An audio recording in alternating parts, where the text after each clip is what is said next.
They could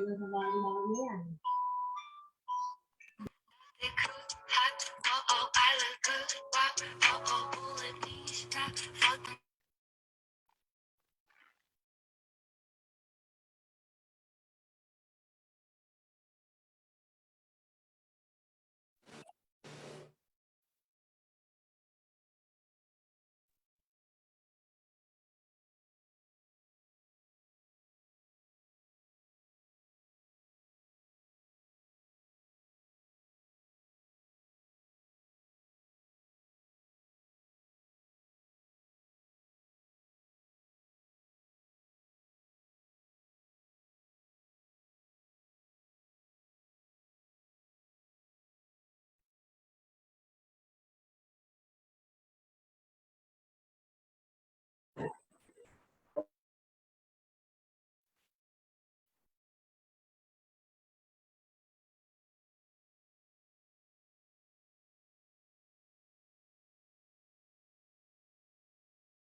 Ayan, so good afternoon everyone and welcome to our second to the last episode of our webinar series. I know that all of us, especially the students and employees out there, are excited kung bakit nga ba nakakabuti ang pagkakaroon ng knowledge sa psychology para mas maging better leader pa tayo. But first, may I introduce myself? My name is Keisha Baldovino and I am a fourth year student and the current treasurer of the OMC Psychology Society, and I am one of your hosts together with... Hello everyone, I am Ayes Agustin. I am also a fourth year student and currently the auditor of the OMC Psych Society, and I'm also one of your hosts for this webinar. Yes, Keisha, you're right. Today's topic is very important for all of us since majority of us are still having a hard time on what attitude and behavior should they apply to become a good leader. We will learn about the importance of leadership and its connection with psychology that will be discussed by our very own Professor Seth Schossel. Yes, and I can't wait to hear today's session. So our hashtag for today is hashtag UMC Leadership Champ. For our Facebook viewers, please comment hashtag UMC Leadership Champ so that we can recognize you and your support. And you can also use that hashtag whenever you want to post something online about our webinar. Again, the hashtag for today is hashtag UMC Leadership Champ. Yes, you know what, Keisha? I'm really excited for this topic. But before we start our program, kamustahin naman muna natin yung mga viewers natin from Zoom and FB Live. May we know how you are feeling today, guys? Kindly put your thoughts using the emojis. Ako siguro, kung i-rate ko yung energy ko today, siguro yung pang-apat na emoji. Kasi syempre, di ba, Monday ngayon, dapat sinisimulan natin yung week natin na energetic. Tulad ng mga participants natin today. Ayan. So, habang naghihintay tayo ng comment, ako naman siguro yung panglima na emoji. Kasi, personally, alam ko na makaka-relate ako sa talk ngayon, lalo na't part ako ng Psychology Society Officers. Ayan. So, tignan naman natin yung iba.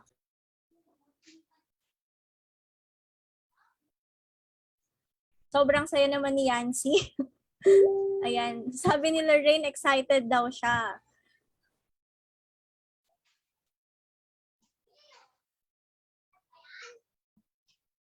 Ayan, sobrang active ng mga participants natin ngayon. Thank you everyone for sharing what you feel or what are your thoughts as of the moment. And now, let's begin this program with a prayer to be led by Mr. Chris Yancy Teves, to be followed by the singing of the national anthem. Let us all bow down our heads and feel the presence of the Lord in the name of the Father, the Son, the Holy Spirit. Amen. Dear God, we offer everything to you during this webinar. May we ask for your blessing and divine providence that the activities set for this undertaking be successful and effective. May we also retain the invaluable knowledge and learning experiences that we derive from this activity for actual application when we end this webinar. We pray that you bless all people who are in charge, that they fulfill their task responsibly, that the objectives they have set may all be achieved. Your generous blessing would mean the success of this webinar. We know that without it, we can do nothing. May we be a living witnesses of your genuine love through the enactment of knowledge acquired through this activity. Grant us your divine wisdom as we go about our daily tasks after this webinar. We ask this in the name of Jesus Christ, our Lord and Savior. Amen. Thank you, Chris. May we call on Ms. Vika Yanto to give us Kababayan, ang pambansang awit ng Pilipinas. Kayang mag-ibig, pero sa sinakalan, alam ng puso, sa dikit mo'y buhay. Lupang hinirang, tuyag ka ng mag-ibig, sa manlulupin, di ka pasisingil, sa nagagang tutok sa simoy at sa langit ng bagaw, ay hinatang tulakaw.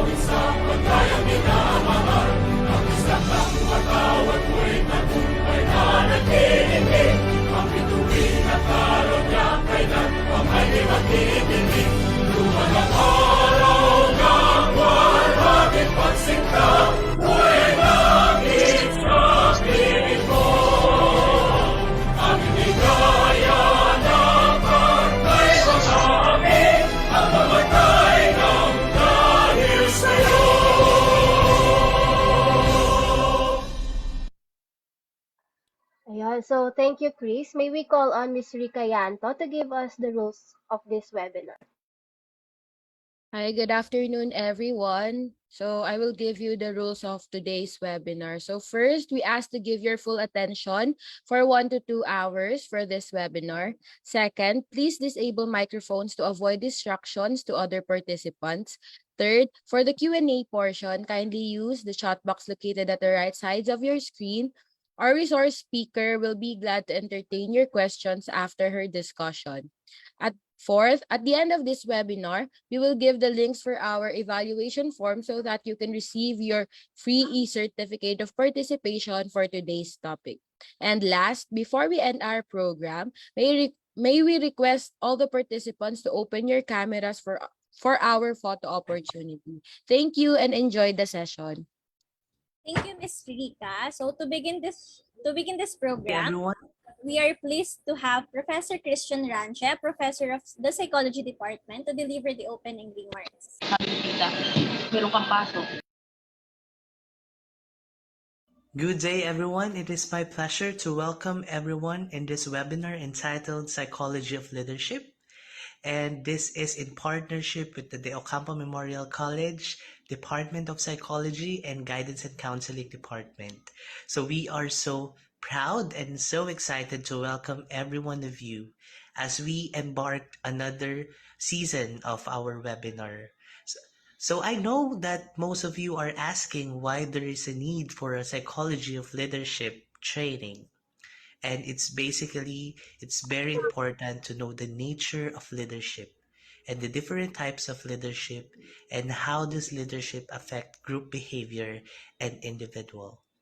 I hope that you enjoy our webinar as this is actually being presented to by one of my colleagues in the field who is an expert in human resources management, and she has been a great practitioner for how many years, and she has worked with a lot of organizations and people.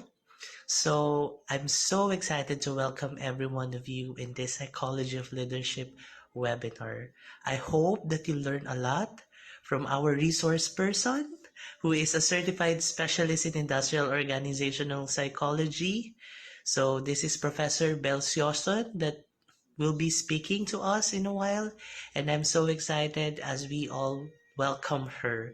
So I hope that you keep your notes open there, your laptops, and you try to listen and get as much as you can, the learning that you can apply as you go on with your work life. Thank you and have a great day. Thank you, Professor Christian Ranche, for those wonderful remarks. To introduce our speaker for today, may we call on Ms. Karil Alata. Thank you, Ayesa. It's a great pleasure for me to introduce our speaker today. Our research speaker is a graduate of BS Psychology and took up her master's in Industrial Psychology. She has been in the academy for more than 11 years teaching subjects in psychology, such as recruitment and selection, industrial psychology, strategic human resource, introduction to psychology, developmental psychology, group dynamics, social psych, cognitive psychology, field methods in psychology, positive psychology, and biological psychology. She also teaches guidance and counseling, understanding the self, and contemporary world and purposive communication. She's also an HR practitioner who has been doing consultation in recruitment, selection, and placement, as well as in training and organizational development. She's been in the industry for more than 15 years now. Now, without further ado, we will turn the time over to our guest speaker, Miss Frances Belsioson. Okay, good afternoon everyone. Naririnig ba ako? Thank you kay Sir Christian and kay Kariel. So yan. So hindi na natin paghahabain, no? Welcome din sa ating mga viewers from Facebook and dito sa Zoom. Okay, so in this discussion, we're going to talk about leadership and the different factors that influence leadership. What makes a certain leader effective and why psychology will make you a better leader, right? So yun ang tatalakayin natin dito. So next, let's move on with our next slide. So first and foremost, okay, let us define muna what is the integrated psychological theory of leadership. So integrated psychological theory of leadership proposes the most effective leader exert an influence on the three level. Okay, what are these three level? The public, the private, and the personal. So the most effective leader are able to effect change on the public level in group or more than two individuals, or even in a private level, okay, in a one-on-one interaction. So yun ang integrated psychological theory of leadership. So pwede siyang public, pwede siyang private, at pwede siyang personal. Okay? So next, for my introduction, we are going to discuss various theories of leadership today. Okay? And as well as yung mga research according to the effectiveness of different leadership style. Okay? So, to begin with, para magkaroon tayo ng idea sa discussion natin, okay, let me share to you some points that I want you to reflect on. Okay? So, the first, okay, if we believe that certain people are born leaders because of their personal traits or personal trait needs or orientation, then of course the manager could be selected, okay, partially on the basis of their scores on a certain test. Okay. But on the other hand, if you believe that leadership consists of specific skills or behavior, then theoretically we should be able to, train any employee to become an outstanding leader. Okay, so at this point, okay, we can already see some competing perspective about what makes a good leader, right? Is a leader is someone who is born, okay, or born to be a leader, okay, or is a leader is someone or anyone who can be trained into becoming a leader. So in this first two bullet, we can see that the first bullet is saying that leadership is more of having the right combination of traits, okay, needs and orientation. Okay, so while the second bullet is saying that it's not about your inborn characteristic, but more of your willingness to be trained and the trainability of the person. Okay, so basically, that's the nature and nurture debate, right? So, ito ba ay na-acquire natin o nurture natin? Okay, then finally, okay, if we believe that good leadership, okay, is a result of an interaction between certain types of behavior, so particularly aspect of situation, okay, then we might choose certain type of people, okay, to be leader at any given time. So we might teach leaders how to adapt their behavior, okay, to certain situation, okay, or to meet certain situation. So in simple term, this is what these three bullet are trying to say. So bullet number one is saying that leaders are born, okay, while bullet number two is saying that leaders are made, right? While bullet number three is asking us a more interrogative perspective, believing that leaders are both born and made. So hence, if we believe that leader can born and leaders can be made, then we can hire a leaders based on their score on test. Okay? So mamaya i-discuss natin ano yung mga possible na test na pwedeng mag-test sa ating leadership, no? So you can help someone, to become a leader even if he or she does not possess the characteristics, 'di ba? In becoming a leader. Of course, in my own opinion, a good leader or the best leader is someone who possess the characteristic or the inborn characteristic of a leader. But at the same time, he had a lot of opportunities in improving his leadership skills. Okay? Because people may have, characteristic, but what will happen if those characteristic, okay, won't be able to enhance or utilize those characteristic, right? On the other hand naman, if we have the type of people who never have leadership or leadership traits, but they were able to give given or they will able to have the opportunity to lead. Okay, the best combination of course is someone who is born to be a leader. At the same time, he has given opportunity to be a leader a lot of times, right?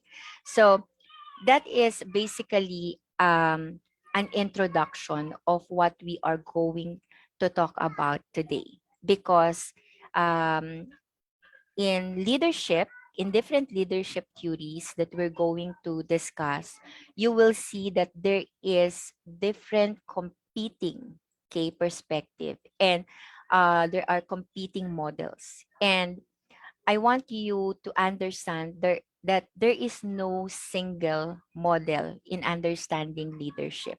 And uh, but I hope that you will or you will have a greater interest in understanding what makes someone leader, and it will help you to understand who among your peers are likely to be a leader compared to others. Okay, so that that is what we are going to tackle today. So next slide. Okay, so let's begin with the first perspective that we're going to talk. Okay, we're going to talk about the personality and leadership. So basically, in this perspective, leader emergence. Okay, so leader emergence, they believe that certain people will become a leader and certain types of people will not. Okay. In other words, people are born to be a leader. So, what are the traits that make someone a leader, right? So, the first bullet, okay, is based on the big five and the other related traits. So, let's us discuss. So, it says here that people, okay, who are in openness, okay, consensus, extraversion, okay, from the big five, right? As well as masculinity, creativity, and authoritarianism, okay, as well as low in neuroticism are more likely to emerge as a leader. So I would say that most of these are positive and desirable trait, except, okay, that I disagree that masculinity is the best predictor or is a better predictor of leadership, because it might sound sexist, okay, for some of our listener. Okay, it might be somehow a view of endorsing that men are more likely to be a better leaders in comparison to women in becoming a leader. Well, I want you to understand that at this point, okay, there are a lot of factors, okay, interacting that will make someone a leader, and this is just one perspective. Okay, there are a lot of perspective that we are going to talk about, but none of the less, let's look at the other traits, okay, that we mentioned. Okay, of course, if openness, if you are open, then you're more likely to welcome new opportunities, to welcome change. Okay, you are perceived to be a good leader. Okay, a good leader is conscientious. People are hardworking, right? So that's why they also hardworking leaders and also an extrovert. Okay, extrovert are more likely to lead compared to introvert peers. Why? Extrovert people are more likely to have, good networks. Okay, they are more likely to communicate with people. Okay, that's why they are perceived by other peers or other people to be a better leader compared to introvert peers or to introvert person. Of course. Of course, next is yung creativity, right? And resourcefulness is very important. Okay, as well as authoritarianism. Okay, you need to have those leadership inborn characteristic. You need to have these capabilities to lead. Okay, so later we will going to talk about the importance of being authoritarian in the office, in the school. Okay, so yeah, we will talk about that later. And of course, low neuroticism. Okay, you should be, um, you know, emotionally stable. Okay, you should not be the first one who's going to panic when you experience problem. Okay, it's hard for a neurotic individual to be a leader. Why? Because neurotic individual are typically emotional individual. They are the first one who panic, who gets troubled when arises. So a good leader or the best type of leader is someone who can, you know, remain calm, okay, in challenging situation. Okay.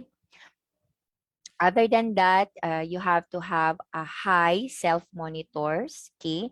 So more likely, yung mga tao na with high self-monitors are the one who emerge as a leader. Okay.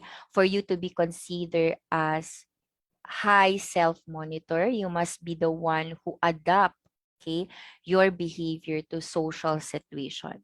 Okay, you know how to manage your behavior, you know how to monitor your behavior, you know how to reflect on your behavior, right? And then lastly, okay, uh more intelligent people are likely to emerge as a leader. So this is something that is highly biological.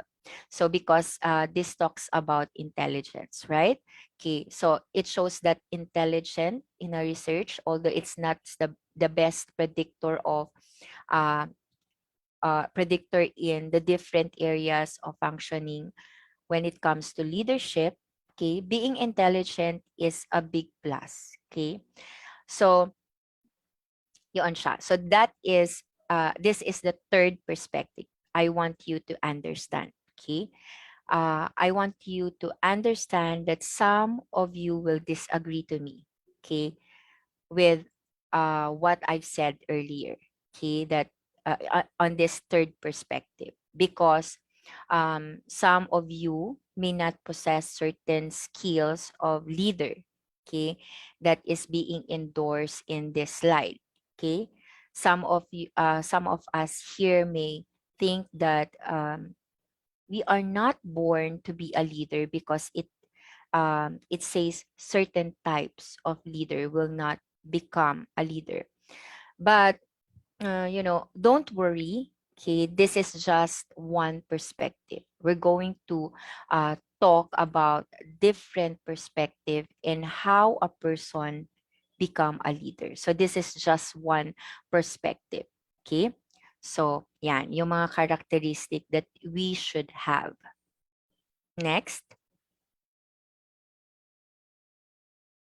Okay, so we're done with personality and leadership. So this time, okay, let us look at the concept of personality. Okay, we're going to discuss, or we will going to discuss motivation and leadership. Okay, so according to this perspective, leaders differ in comparison to each other. So when it comes to motivation, okay, behind being a leader, so there are these three, okay, motivation and leadership. So what is this? What makes them a leader? Okay, so nandito pumapasok yung why they are pursuing leadership position. Okay, so according to Chan and Rasgrove, okay, back in 2001, there are three types of motivation according to them in becoming a leader. So the first one is the affective identity motivation. So these are the leaders who lead, okay, because they have the desire to be in charge, okay, and to lead others, okay. So the reason why they decided to become a leader, they want to be a president, they want to be promoted, they want to lead a classroom. It's because they have the desire to lead. They love leading. They enjoy leading. That it's what they want to do. Okay. So affective identity motivation.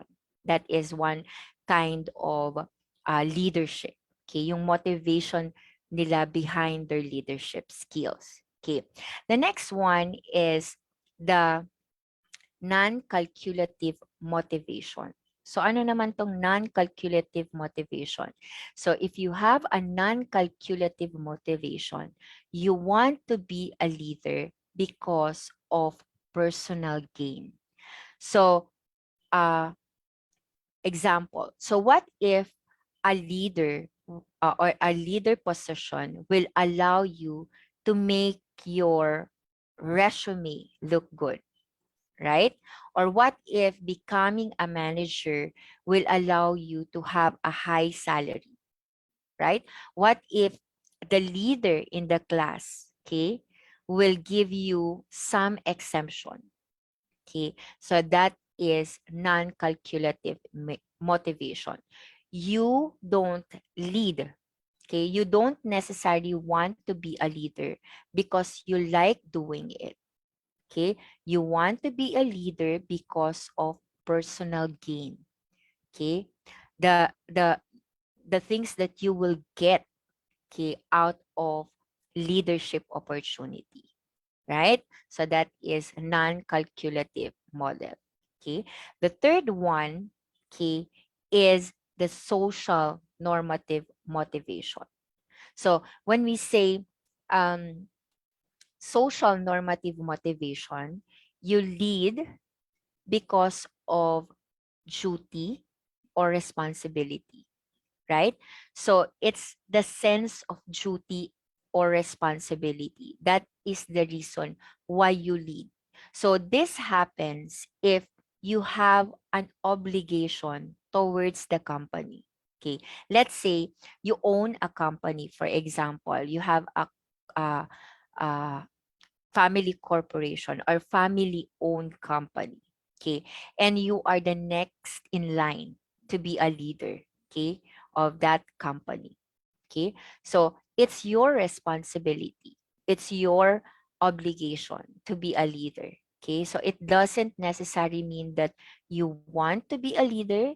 It's just that it's your responsibility to be a leader, because no one would be if no one will take over to be an effective leader.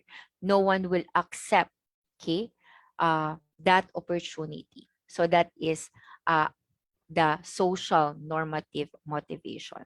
Okay.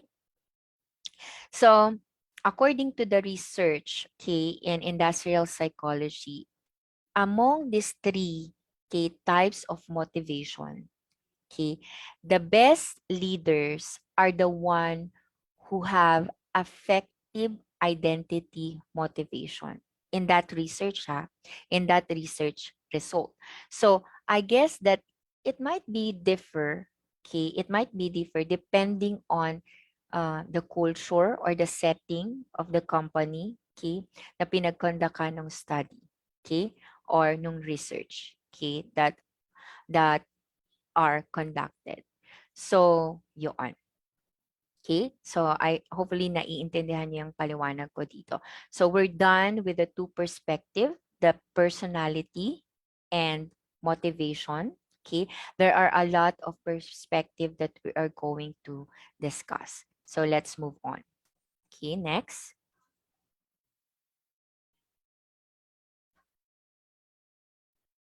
Okay. So, after motivation, let us look at something that is closely related to motivation. And this is called psychological needs. So, there is a lot of theories, okay, and that propose their own set of needs, like yung needs theory, okay? Like yung self-determination theory, like yung kay Maslow, hierarchy of needs, okay? But this time, if you're familiar with them, diba? But in this time, we're going to talk about, or we will focus on the another needs theory that proposed by David McClelland, okay? So David McClelland's learned needs theory, okay? So, or sometimes they call this three needs theory from David McClelland. So from the title itself, three needs theory means there are three, okay, needs that we're going to talk in this perspective. Okay, so yeah. So unlike yung determination theory, okay, that claims that our needs are basically biological, okay, meaning biologically determined, okay, meaning they are inherited needs, meaning learned needs theory. Okay, according to McClelland's theory, okay, yung learned needs theory, according to McClelland, he says that needs are something that we learn, okay, along the way. So, natututunan daw natin to along the way. So, this is not an inborn potentiality, but rather, okay, we grow older, we learn. Okay, so that's what we have in the learned needs theory of David McClelland. Okay, so ano ba yung nandito sa study ni David McClelland, sa theory ni David McClelland? So we have here the need for power, okay, achievement, and affiliation. So the first one is the need for power. So the person daw who have the need for power. If you have the need, we also have the need for achievement, and we have a need for affiliation. So when we talk about the need for power, that is the desire to control other people. Okay, so if we have the need for achievement, that is the desire to be successful. Okay, at kapag we have the need for affiliation, meaning we have the desire to be influential to other people. Okay, to be around on the people you like. Okay, so that is the need for power, affiliation, and achievement. So your leadership style will differ, okay, depending on which need is the most dominant to you or to your personality. Okay, so but there are research, okay, in industrial organization that said that most effective leader are those who have the most need for power.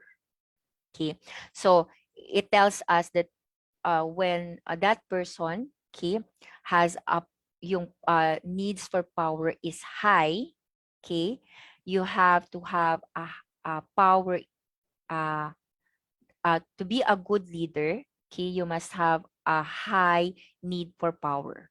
You must you must have the need for power. It should not be low. Okay, it should be high. Okay, so and according to them, it's not that high, it should also be at the same time to be an effective leader, according to McClellan, is um, not someone who only have a high need power, but also have a low need for affiliation. Okay, what does it mean? Okay, it means that in McClellan's point of view, a good leader is someone who can tell, okay, what he wants to be done. Okay, kaya niyang sabihan ano yung gusto niyang ipagawa sa inyo. But he doesn't, or he don't necessarily want to be liked by other people kasi mababa yung need niya for affiliation. That is the best or effective leader daw according to McClellan. So, let us just take a look on your own experiences, okay, or on your um, leadership style. What is it, uh, or what is the most important for you? Okay, is it commanding people or being liked by people? Nga, what do you like most, or what type of leadership style you want? You have the need for power or the need for affiliation. Okay, so according to McClellan, because when you become a leader, or say for example, you become a boss, okay, or a teacher, or a mentor, of course, not every subordinate is going to like you. Okay, if you value relationship more than task, okay, more than things to do, then according to McClellan, you're not the type of leader who's going to be most effective. Because for him, okay, for McClellan's point of view, and if to be effective, there is someone who can command, someone who can give orders, someone who doesn't really care, okay, much on to be liked or disliked by the members of the group. Because if you only care about the opinion of your member or other people about your leadership, then there's a tendency for you to, sacrifice the need for power. Okay, because what is important for you is the need for affiliation. So, in this perspective, okay, leaders different to each other when it comes to an extent, okay, on how they possess the needs for power, the needs for achievement, and the needs for affiliation. So, according to McClellan, how we supposed to measure that needs? Paano natin ma-gauge or ma-measure tong mga needs na to? Of course, we can use psychological tests. Okay. So since yung theory ni McClellan is based on the theory of Henry Murray, okay, which also talk about needs. Okay. So he suggests, okay, that in order for us to understand the extent, okay, to which we possess these needs or not, we can make use of thematic appreciation test. So para sa mga psychology, naiintanilahan nila yung mga psychological test. Or yung thematic appreciation test is also known as TAT or TAT, di ba, Sam? Okay, TAT was made by Murray, okay, to measure the needs, okay, so that they can also measure the needs that proposed by McClellan. So maybe for some na nag-work na in HR, maybe you're considering right now if you're in the HR setting, on the corporate setting, perhaps you can use TAT before promoting someone in a managerial position, okay, just to understand who among them has the need for power, the need for affiliation, and the needs for achievement. Who among your managers? Okay, so yung TAT is a wide or is a widely used projective test, okay, for assessment for children and adults, ganyan. It is designed to reveal an individual's perception on interpersonal relationship. Okay? So, yan ang ginagamit na test, okay, sa leadership style or leadership skills. Okay, next. Okay. Since we have already begun, okay, discussing psychological needs and leadership, okay, let's dive on the other theories, okay, that talk about also psychological needs and leadership. But this time, we're going to talk about managerial greed. Okay, how are we going to understand this managerial greed? So basically, there are different types of managers or of course leaders, okay, depending on how they possess these different needs according to the managerial greed. There are two dominant needs dito sa managerial greed. Okay, ano ito? Okay, so we need to pay attention on this. So person orientation at task orientation. Okay, so we will talk about person orientation and task orientation. So what is the meaning of personal orientation? So personal orientation is the extent, okay, to which you like the extent, okay, to which you like your to which you are occupied, okay, with being liked or respected by the people around you.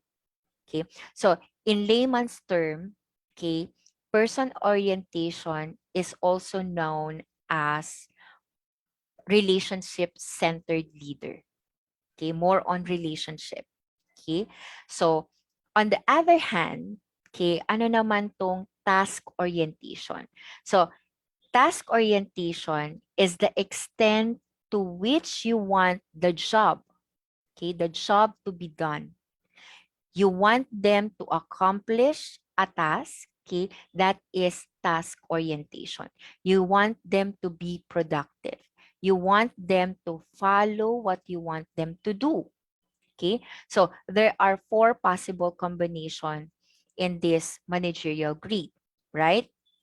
So let's take a look, okay, on the first one. Okay, let's talk about first the personal orientation. Okay, so dito sa upper, di ba, may upper and lower part. Okay, kung makikita nyo sa ating slide, okay, the high and the low. Okay, so part of leadership. Okay, leadership type that falls in the higher part. Okay, sa high. Okay, higher part of this quadrant. Okay, person orientation dito sa left side ninyo. Okay, kung nakikita nyo dito sa screen. Okay, so the first quadrant, okay, that falls in that leadership, the upper quadrant, means that you're high on person's orientation. Okay, in layman's term, you want people to like you.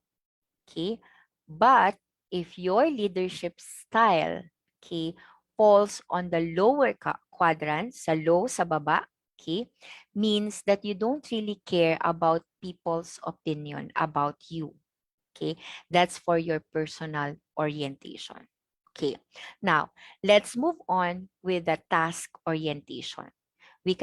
We also have the high and the low. Yung high nandito sa baba, sa right side ninyo, high, and nasa taas naman yung low. So, for task orientation, okay, on the left side, you don't really, care about productivity.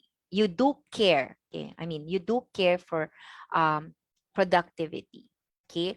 Unlike dito sa right, na you don't really care about productivity. But if your leadership style falls on the right, okay, on the right quadrant, this quadrant, okay, the 2 quadrant, yung low yung high dito and low yung sa taas, okay, will means that it is very important for you to get things done, okay? You want a productive members, you want them to follow your orders, okay? You want to accomplish things, okay? That is the four possible combination, okay? Now, let's let us give examples, okay, on this managerial grid, okay? So, what is this four combination? Okay, so for example, you are high on person's orientation, okay?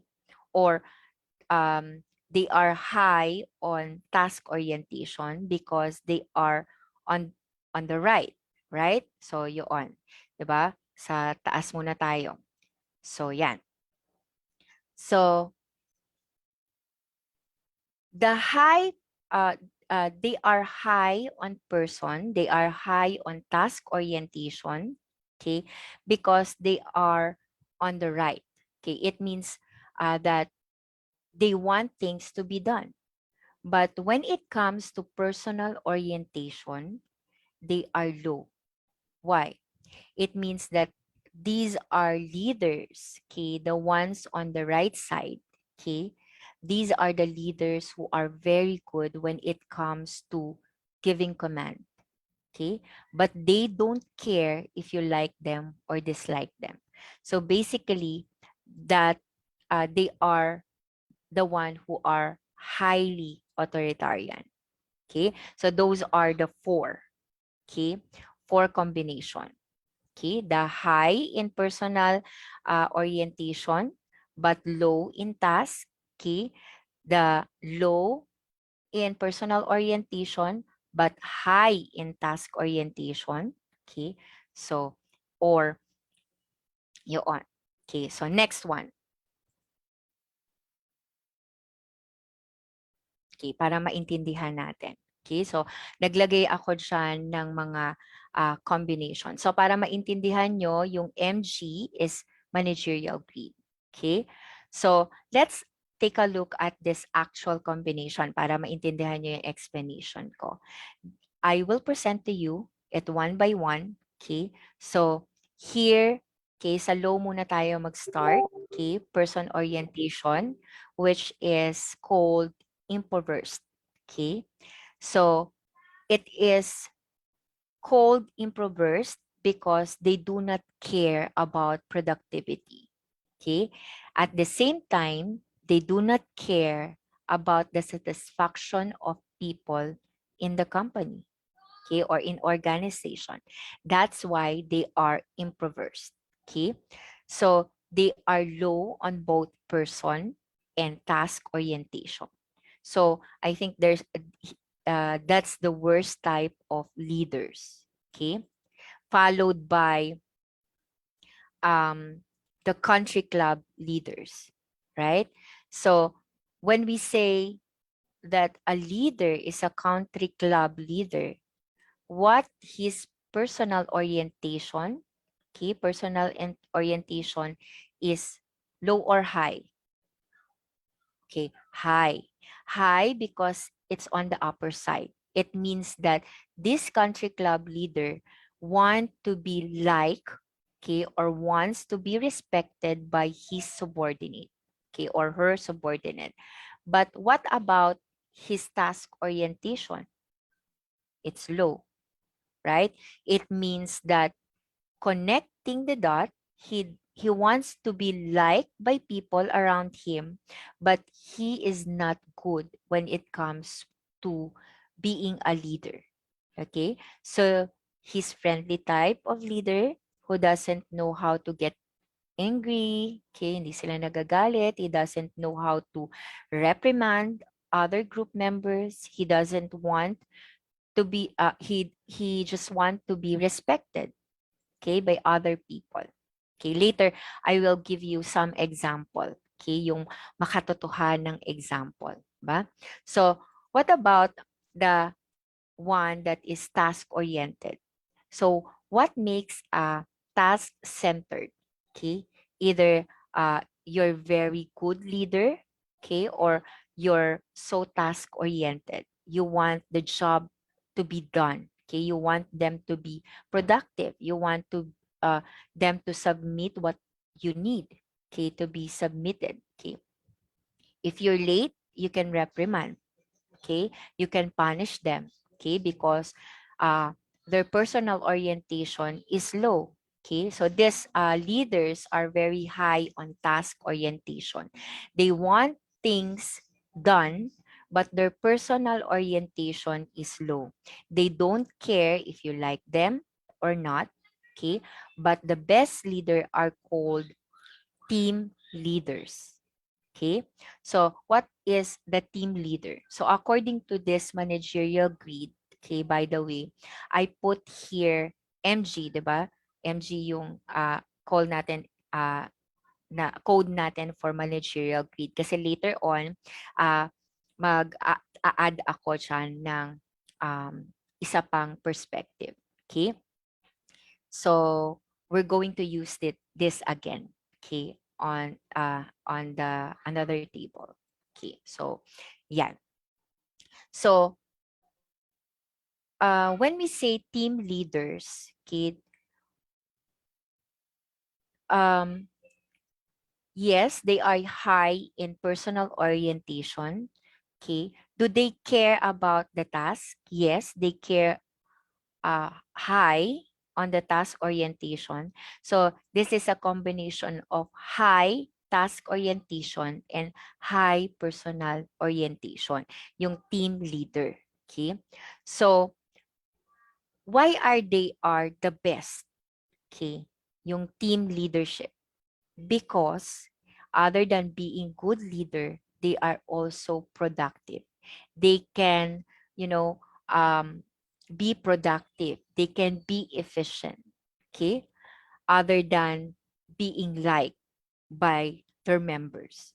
So these are the team leaders. So try to classify your leaders into this managerial grid. Okay, or yung mga leaders nyo in school, in office. So, where do they belong? Are they country club leaders? Okay. Are they team leaders? Are they improvised leaders? Okay. Or are they task leaders? Task-centered leaders? Okay. Now, it's time to give me an actual example. So, that you can that you can relate on.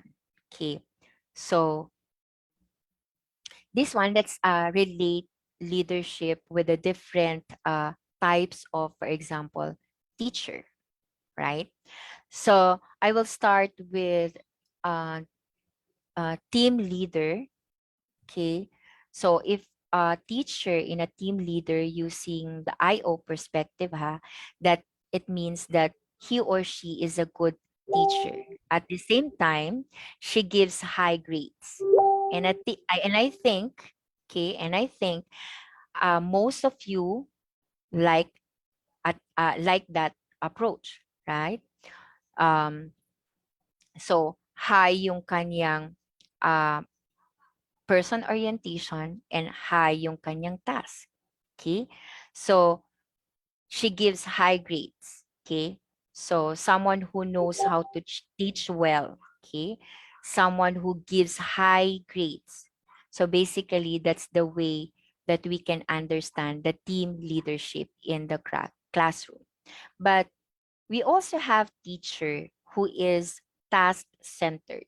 So when we say that is someone that teacher is someone that is task-centered, they are very good in teaching, yet they give low grades. Okay, they don't care about uh, the subordinates, or in case yung students, diba? They don't care if they are like or dislike, but they are very good with teaching. Okay. On the other hand, there are teachers, okay, or the country club, okay, they are not so good when it comes to teaching, and they are not good with leading. okay, or they don't ask for too much, okay, but they give high grades. Okay, so these are the lenient people, the country club, okay, the country club people. So most of you, okay, most of you, if you're like a team leader, okay, I think the most of you dislike, okay, the impoverished leader. Why? When it comes to teaching, these are the teachers who doesn't know how to teach, and at the same time they give low grade. That's why they are our least favorite types of leader, okay, because they don't know how to lead and they don't care about the impression of people about them. Okay, so yun ang example, okay, on the managerial creed. Okay, let's move on.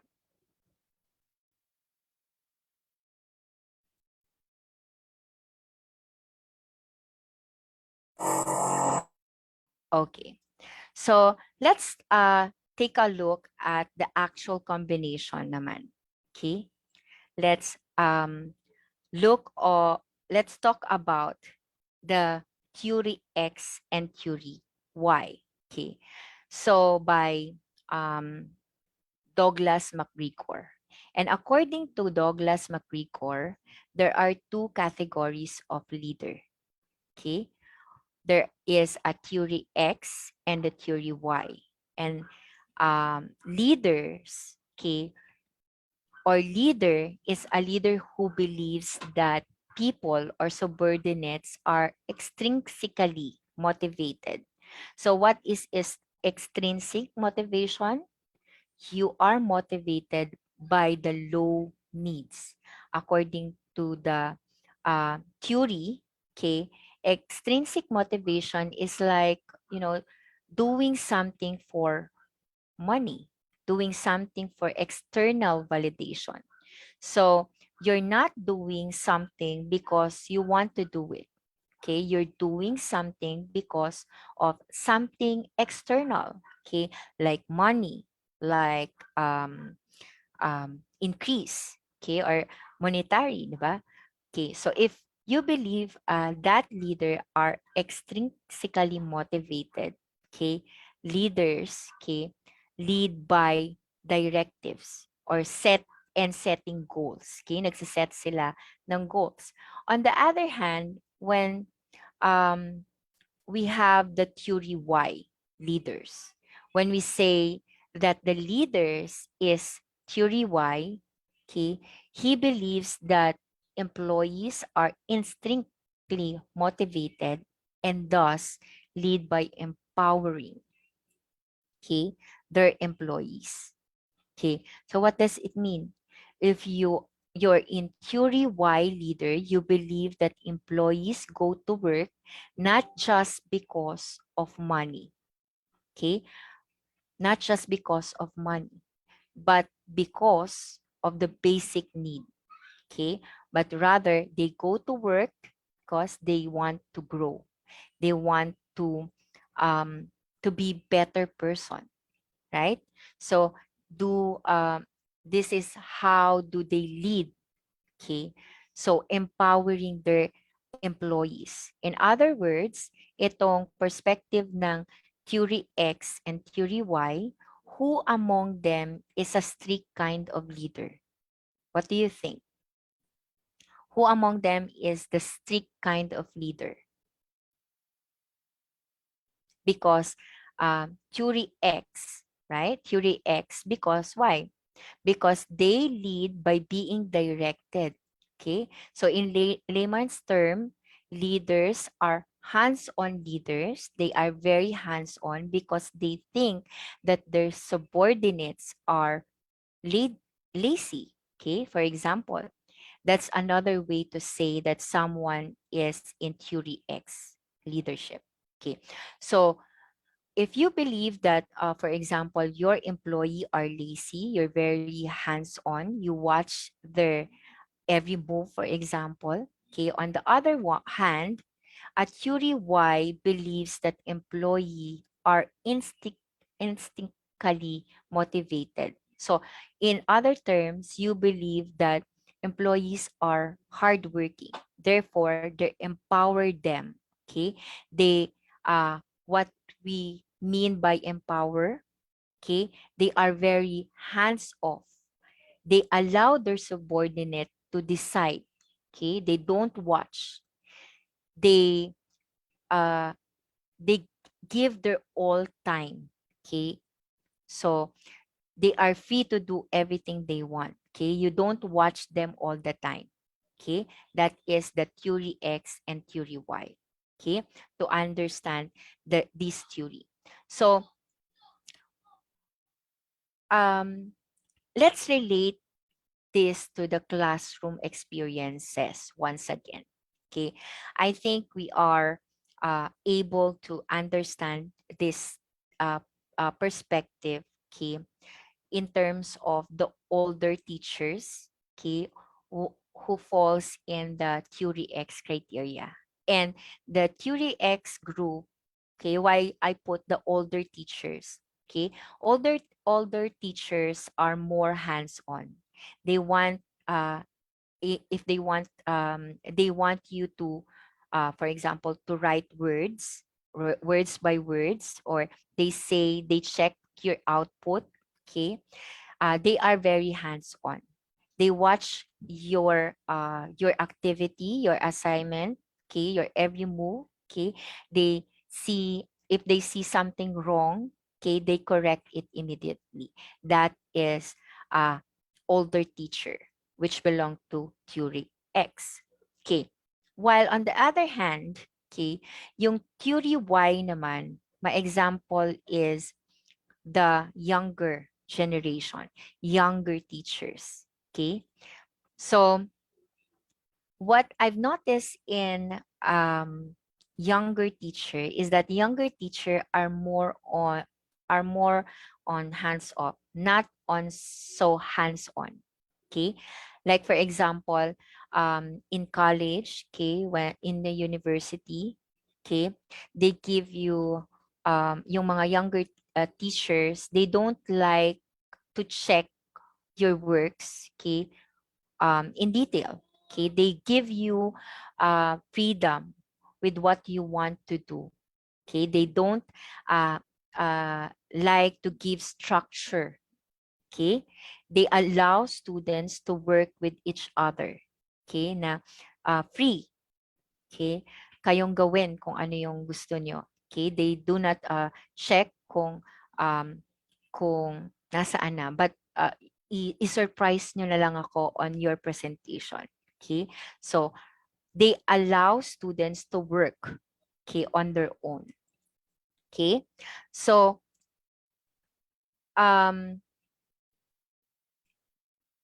for you to have a greater understanding on theory X and theory Y, let me plot them to our managerial grid, okay, that I told you earlier.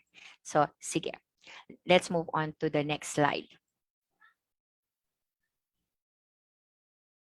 Okay, so now you can see I've added the X and the theory Y in our managerial grid. So why did I put, okay, or why do we put theory X in the lower, okay, in the lower right? It's because theory X leader are also task-centered. Why? Ex-leader believe that their subordinates are lazy. They're very hands-on. Okay. So in other words, their personal orientation is low. Okay. Remember the theory X leader, there are very strict type of leader, but even though they are strict, they are task-oriented. Okay. Um, the task-oriented is high. It means they are very efficient. They give importance on productivity. Okay, that's why we put that in the task centered position. Okay, so they give importance to the job. On the other hand, they are very lenient leaders, which is the club leaders in that case. So we put the theory Y, okay, leaders there. They are very high in personal orientation. What is the most important to them is to make decisions that will be liked by many, that will be accepted by their subordinates, by their peers. Okay, so they are not so, um, they are not so productive. They are not so efficient because they want more. The what's more important to them is to be liked and not really to be authoritarian type of leader. So now, as you can see, these are different types of leadership theories. And now we connect them to each other by the way, okay? By the way, um, nakita ko, forget kong i-mention yung middle of the road leader. Okay? So, yung middle road leader, okay, ito yung mga um, someone who possess a balance of task orientation and personal orientation. That's why they are in the middle. Okay? So, yun. So, let's move on. Okay? So, now, let's take a look at the outcomes of adopting certain leadership style, okay, according to managerial grade. So let's do this from improvised, okay, to team leader. Okay, so according to this PowerPoint, as you can see, if we adopt an improvised style of leadership, we are on the lower left, meaning low personal orientation, low task orientation. So what would be the outcome of adopting both low person and task orientation? Okay, they will be low performance, of course, because you're not productive. They will be high turnover because you don't care about your subordinates. They're going to look for another company. There is a high grievances slate, okay, in your company. If you're not a good leader, if you don't care about your subordinates, then there will be a lot of complaints about your performance. Now, let's take a look at the country club leaders who are in the upper left corner, right? So they are high in person orientation, but low in task orientation. So what would be uh, the outcome of such approach? Okay, the first is there will be low performance. Why? It's because you're not a productive type of leader. Your focus is not really on productivity, but there will be low turnover because your subordinates will like you or like you. Low grievances, low rate, okay, of low grievances rate. Okay, so it means that even though you're not performing well, kid, or not performing that well when it comes to productivity, okay, your advantage is that your subordinates, okay, and your coworker like you, right? That's the reason they stay in your company. Okay. On the other hand, naman, we do have task center leader. They're very good when it comes to performance. They have a high performance. Um, however, there are chance that because of this overemphasize on the job and productivity, um, merong because of they are theory X in their approach, then there will be high turnover. They would like to leave their company, okay, because they feel overwork. There is a high grievances. They might complain that their boss don't pay attention to their rights as worker. Okay, so that is the downside of being over productive or giving too much importance on productivity. Okay, And lastly, we have team leadership, which was considered, the best type of leader or leadership in a managerial grid. And why? Because it is the best. Okay. Uh, that's they are high in performance. Okay, because you're high in task orientation. Okay, because your subordinates like you, right? Because of your personal orientation. Okay, even if you want them to be productive, you're not forcing them to be overproductive because their health is also important. Okay, so there will be low turnover, low grievances rate. So that's why, according to the managerial grid, team leaders are the best kind of leaders. But according to McClellan, okay, the task center leaders are the best. Okay, why? Because according to McClellan, those who give high importance to power and low importance to affiliation are the best leader.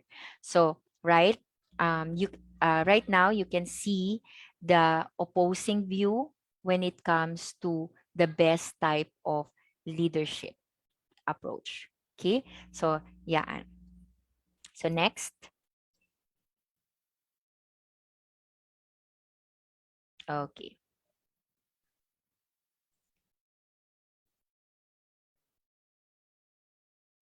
okay. So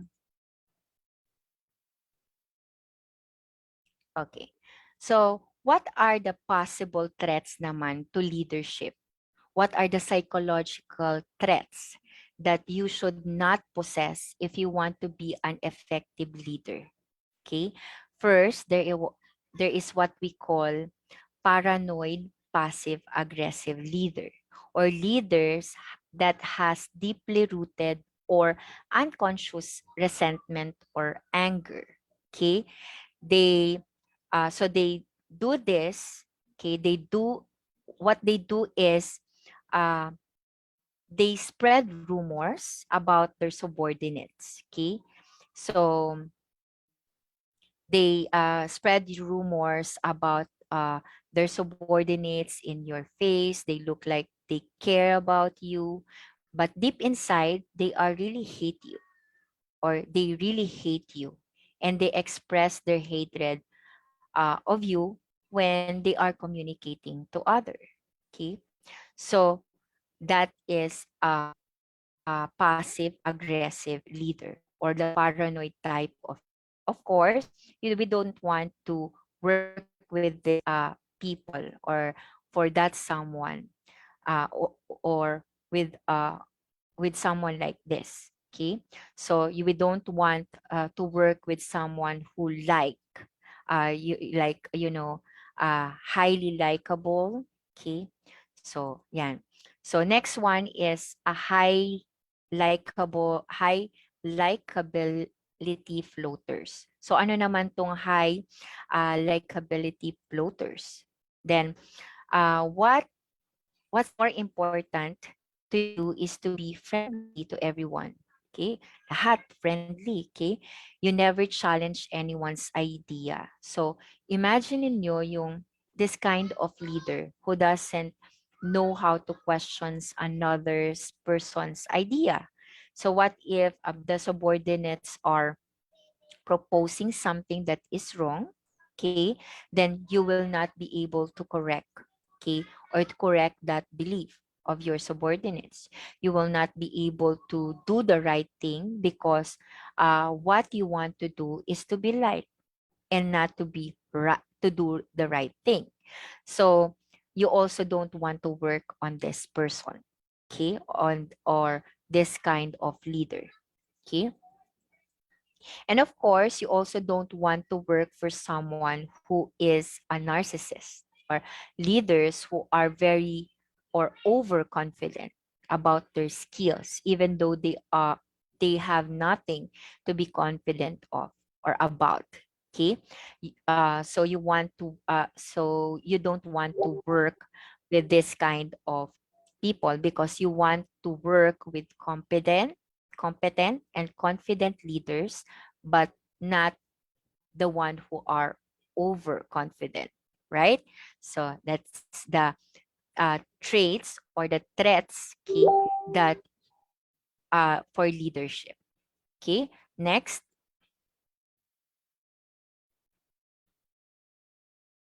Okay, so let's talk about another perspective. Okay, I think ito na yung pangalawa sa last. Okay, no, let's talk about other perspective and becoming an effective leader. So this time, let's take a look at situational factors. Okay, so in this perspective, it tells us what makes a leader a good leader in working condition, in the right situation. So what we're going to look at this time is the theory of Feidler, contingency theory, or Feidler contingency model theory. Okay? So ano naman yung sinasabi ni Feidler? Okay? So this theory of leadership states that the effectiveness of leader is dependent on the interaction between the leader and the situation. Okay, so according to Feidler, there are two types of leader. Okay, what are the two types of leader? These are the person and the task-oriented person. So person and task-oriented. Okay. So how does Feidler determine if you're a person or task-oriented? Okay, so he uses a technique.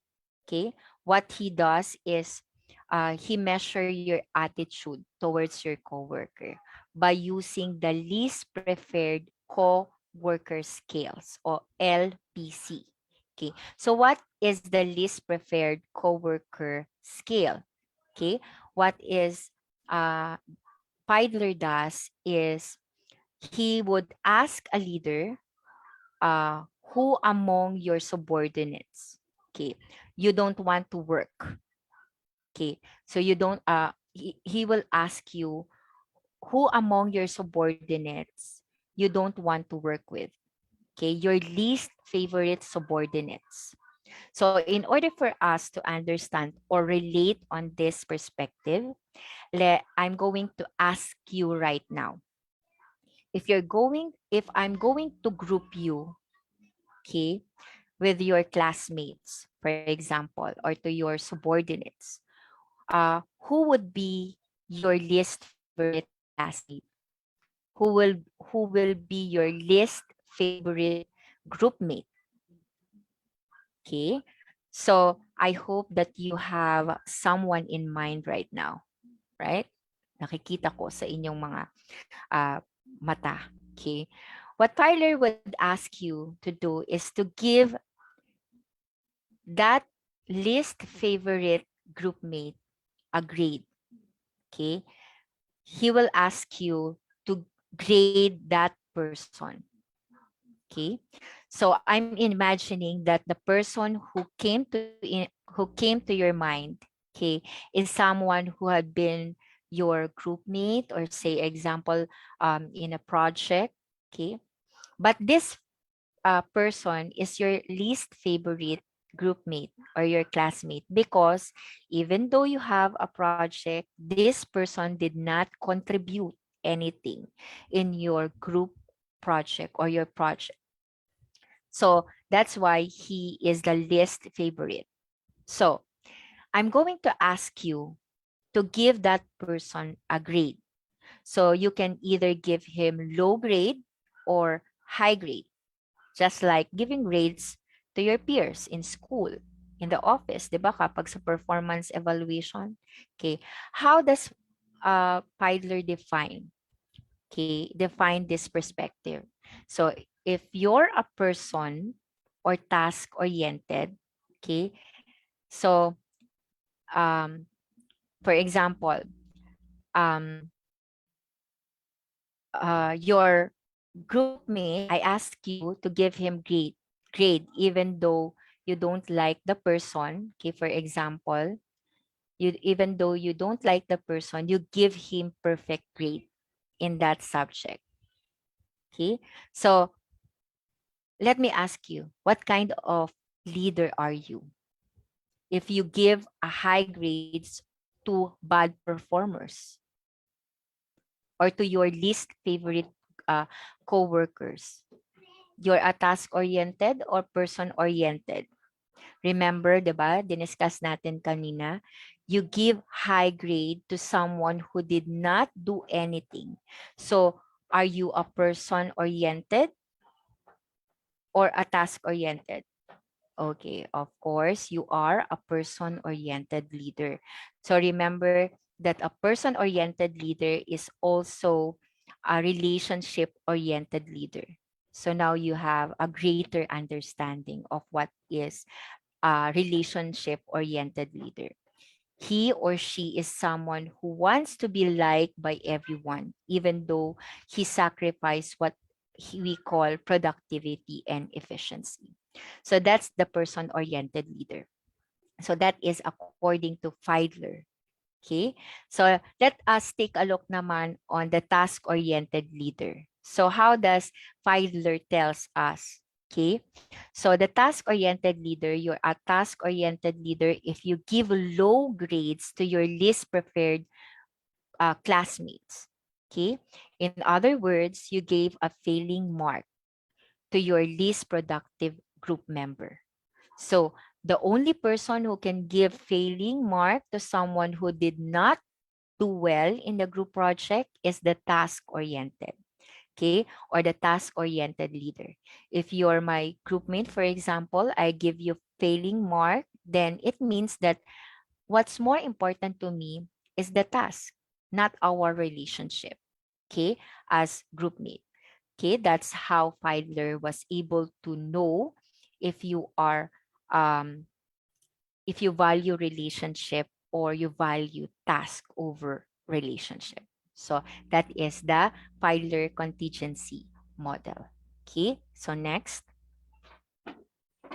Okay, so let's take a look at the other factors that Feidler would like us to understand. Okay, Feidler want us to understand the important, okay, when it comes to identifying how the situation influence one's leadership capability. So, uh, one's leadership effectiveness, according to Feidler, in order for a leader to be effective, there are three key components that must be present in certain situation. So let's talk about them and why they need to be present. Okay, the first one is the task structuredness. Okay, so let me ask you, which kind of task you are more likely to succeed? Okay, the clear step-by-step task or the one that is vague or very vague and unstructured. So, what do you think? What kind of task would you like to do? The task that has clear goals or the tasks that are very vague? Okay, so I think most of you would say that you preferred that the task is organized. Okay, right? Structured meaning step by step. There is a complete instruction. So same time, it goes this it goes in leadership, right? In order for a leader to be successful, there must be a clear goal. And, problem can be solved, of course. It is very hard for you to be a leader if there's no existing solution. Okay? So, for example, di ba, before yung COVID-19 pandemic, there, if you are um, tasky on a certain if you are asked for a certain task force to alleviate the effect of COVID-19 before, then it may be difficult for you to lead, especially nung wala pang vaccine. Okay? So there is a spread of disease spreading in the Philippines, and lack of structure, walang naka-define na structure. Okay, so that's it. Now let's take a look at the great leader position power. So this is also important, because when we say leader position power, it means that the leader must have the power to reward and punish. Okay, who? Their subordinates. Other than that, okay, another definition of leadership position power, we call it also leaders. Okay, leaders, or he should also act as leader. Okay, meaning authority. Okay, when you're a leader, you know how to punish your subordinate for something bad that they have done. Okay, you know when to reward them because they because these things give you power. Okay, other than that, it may play their position in power, right? Um, effective, diba? Effectiveness, okay, of um, you are effective in using your power when you punish and you reward. Okay. Another thing is what we call legitimate leadership. So, which is more favorable. Okay, volunteering yourself as a leader or being a leader. Okay, because you have a higher position, of course, right? So, according to this theory, you would be an effective leader if your leadership uh, is by virtue of your position. You're not a leader because you volunteer yourself. You're a leader because of your position is higher in comparison to your coworkers, your subordinates. So that's why it's hard to be a leader if no one is assigned you to lead, right? So sasabihin nila, or they will question your position power, okay, as a person. They would say questions, or they would ask you question like, what makes you a leader if all of us can be considered as member? Okay, right? Why did not elect a leader? Okay, so yung mga ganyan. So that is a lagging situation.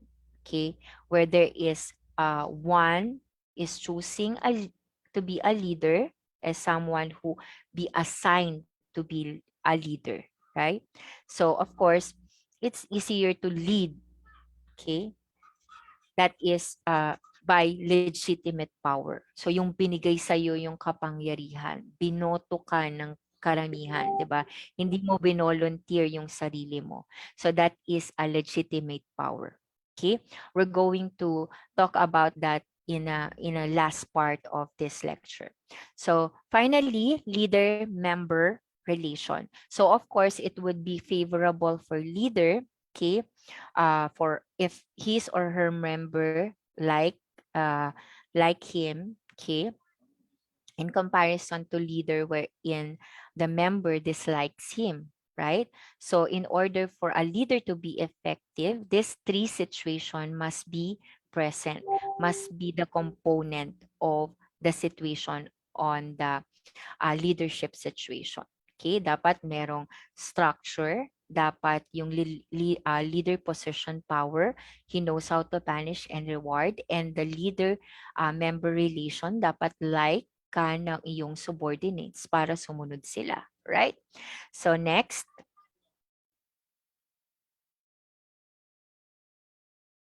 Next.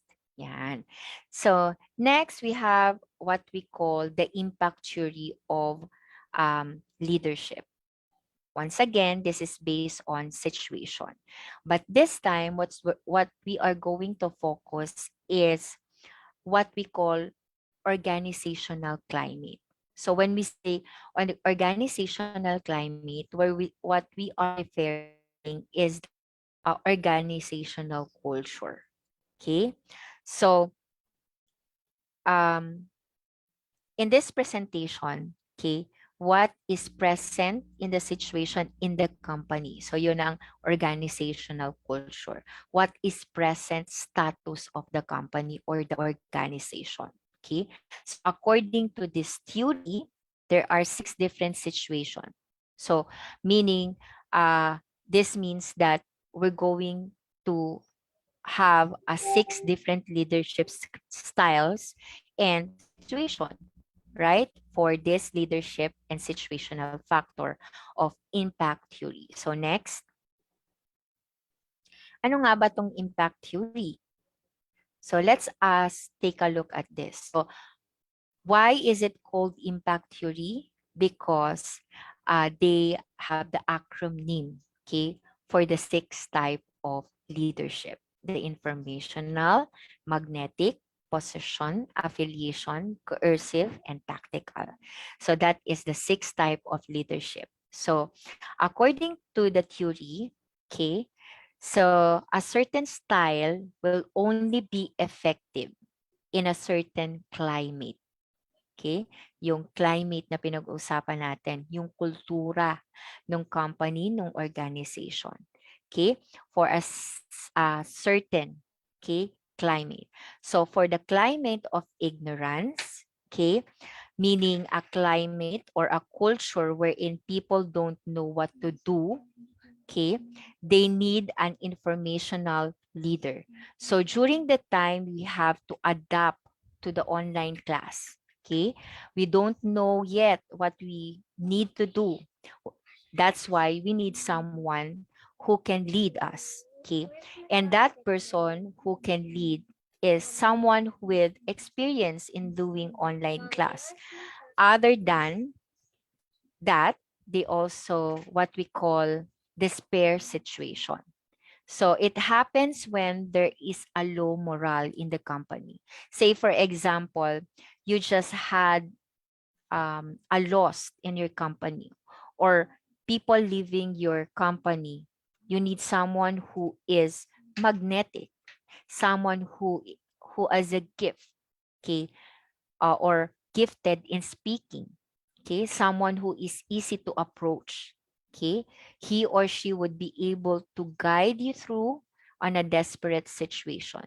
You need an inspiring leader and someone you can identify yourself with desperate situation, okay. After that, we also have what we call situation of instability.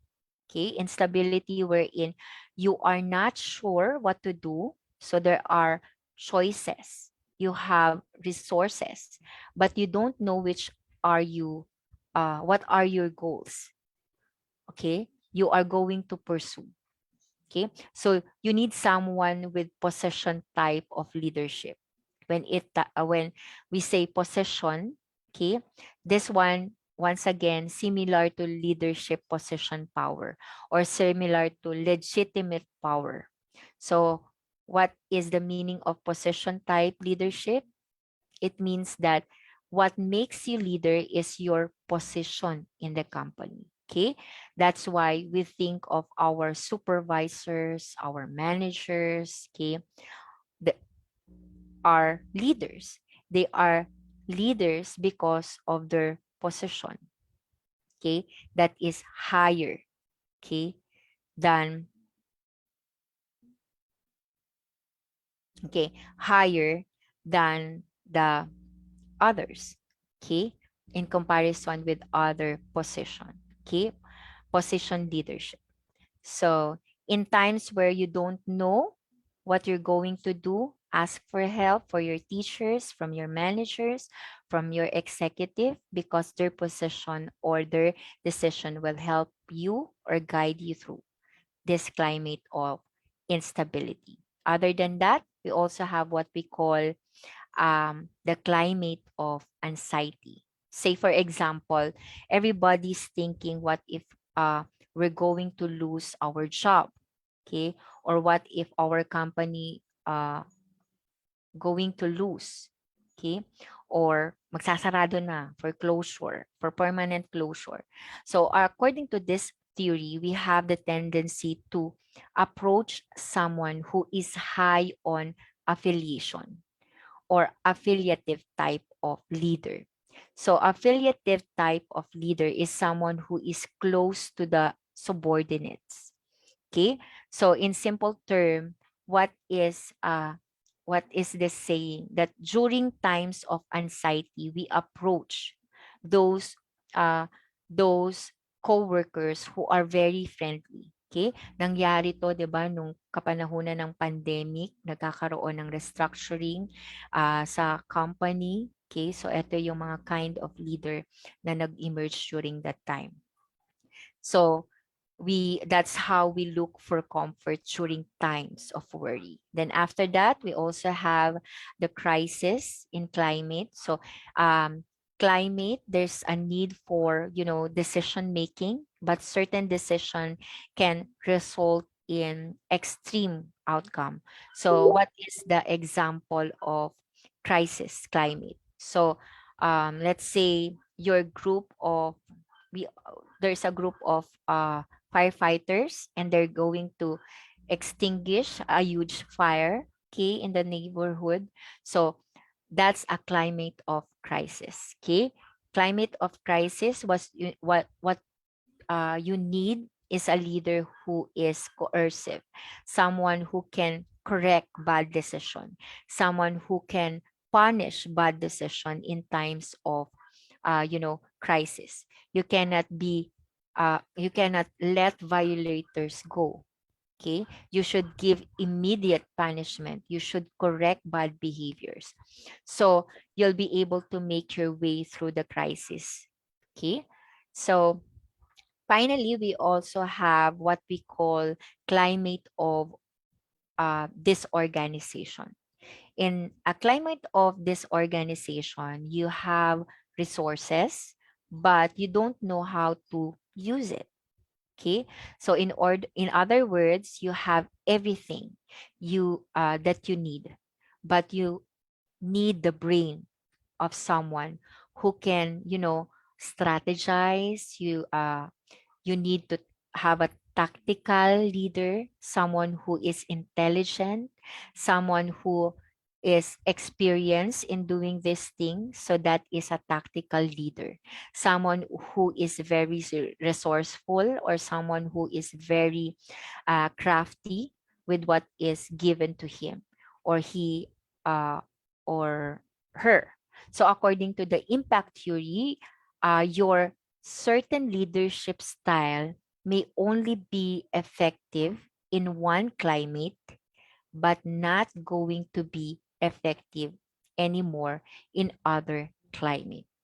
Right? So kailangan ka rin maging adaptable, resilient. Okay? Depende sa sitwasyon na kinabibilangan ng leader. So in other words, okay, you're not your leadership style, okay, may not be effective in one climate and not going to be effective anymore in other climate. Okay, that's why they say that impact theory is very useful. Okay, saan? During the time of campaign period, 'di ba? Yung mga politician, ina-adapt nila yung kanilang speech on the certain climate of the Philippines. Okay? So, yaan. So, karaniwan yaan yung kung ang kulang natin ay economics. So, sinasabi ng mga president ay graduate economics, I can help the country, we can conquer the problem when it comes to economics. I'm a lawyer, hence I'm gonna very helpful. So we can protect human rights if that candidate is a lawyer. Okay, so that is a typical strategy that we observe during election period. Okay, but nevertheless, it's changed the climate. It changed the style. Okay, yung mga candidate, finifit din nila yung kanilang leadership style to fit the climate, okay, to be effective leaders. Okay. Next. Now, let me talk about another determinant of leadership, and let's talk about relationship with subordinates. So according to leader member exchange, okay, or LMX, okay, theory, what makes a good leader is the different kinds of relationship that the leader, okay, has with his subordinates. So LMX focus on the interaction between leaders and subordinates. So it says that we basically categorize people in what we call in-group and out-group. So let's take a look at in-group and out-group. So next. So a leader categorizes his or her subordinates in what we call in-group and out-group. So in layman's term, when we say in-group, these are the subordinates who are very close to us, while the out-group are those subordinates that you don't really know, okay, or don't get to interact with, okay? Although you work together for a company or for school, they don't know you as a leader. You don't know, they don't know your names. They don't, you know, they don't know you. Okay, so they are in the out group. So leaders tend to categorize someone as part of in group and out group. So how does it works? Okay, so how does this relationship deeper? Okay, how does the attitude and behavior or leader differ towards the in and out group? Okay, let's take a look at the LMX theory. So what is the benefits of the LMX theory? So the relationship of in-group is high quality. Bakit? Because it is close. Okay, while the out group is low. Okay, because it is not belong in group. They don't know each other. Okay, so sa in-group members, okay, may benefits from the high quality of relationship. That's why they have with um, because they have close relationship, high quality relationship with their leaders. Because if you have high quality relationship with your leaders, then you are more likely to experience the following. Okay, so if you're someone from the in group, or you're someone who is in a close group to your manager, you're someone who is very popular in the office, right? Kapag kasama ka sa in-group. Okay? Hence, you are valued by the manager, okay, or the management. You are more likely to experience you are more satisfied. They say that you perform better. Okay? You are likely leave because you're happy with your job, with your group that you are engaged in. Okay? Because you're happy with your job, right? So you go beyond your task, duties, and responsibility because um, people in group receive higher performance appraisal rate. Okay, while if you're in a close group, okay, to your manager when doing the performance evaluation, diba, expect them that they will remember you. Okay, so she will remember you during the time, okay, na magbibigay siya ng performance appraisal. Okay? Same with the student, 'di ba? Kapag medyo close kayo sa iyong teacher, mas nare-remember yung inyong mga pangalan. Okay? So that is in group. Okay? On the other hand, here are the possible experience of the out group. Okay? So the out group will have direct orders. So what does it mean? It means that if you're part of the in group, your leader is more likely to be hands off to you because he trusts you. Okay, you know how he knows how you work, how he knows, he understand your work ethics. Okay, your work ethics Okay, so in the out group, however, your leader is more likely to be hands-on. They give you direct orders. He is more likely to punish you if you did something bad. Okay, so what I'm saying is that if you're in a part in group and you did something terrible, there's a chance that you won't able to punish because of your high quality relationship with your leader. So maybe right now you're thinking, okay, that you want to do your best to be part of your in group. And I would understand that because if you're part of the in group in your company or in your any organization, then you have a lot of psychological benefits that you can see, okay, here in our slide. Okay, so the in group, then you have more say in affairs, okay, sa group, 'di ba? Sa organization. But if you're part of out group, they have less say. Okay, it means that the company is likely to ask for you, less likely to ask for your suggestion if you're part of the out group. Okay, but if you're a type of person who wants to feel valued, okay, by the company, you want your company to listen to your suggestion, then do your best to be part of the in group because there's a lot of benefits if you're from the in group. Okay, so that's it. Next. Okay, now let's talk about another approach in understanding leadership. And this time, let's talk about leadership and decision making. So according to the model of Broom and Yeton, there are 5 types of decision making strategy. So let's see if you're able to relate this theory. According to this, okay, we have what we call autocratic 1 and autocratic 2. So consultative 1 and 2, and then the group 1. Okay. So what's the difference between this? When we say autocratic leader, it means autocratic 1. Okay, leader is a type of leader who decide without consulting anyone. So the autocratic 1, okay, um, is someone like that. But how does it differs to autocratic 2?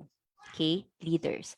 So autocratic 2 leaders is someone who will obtain information from fact, from details, okay, details from the subordinates, and then they will make a decision.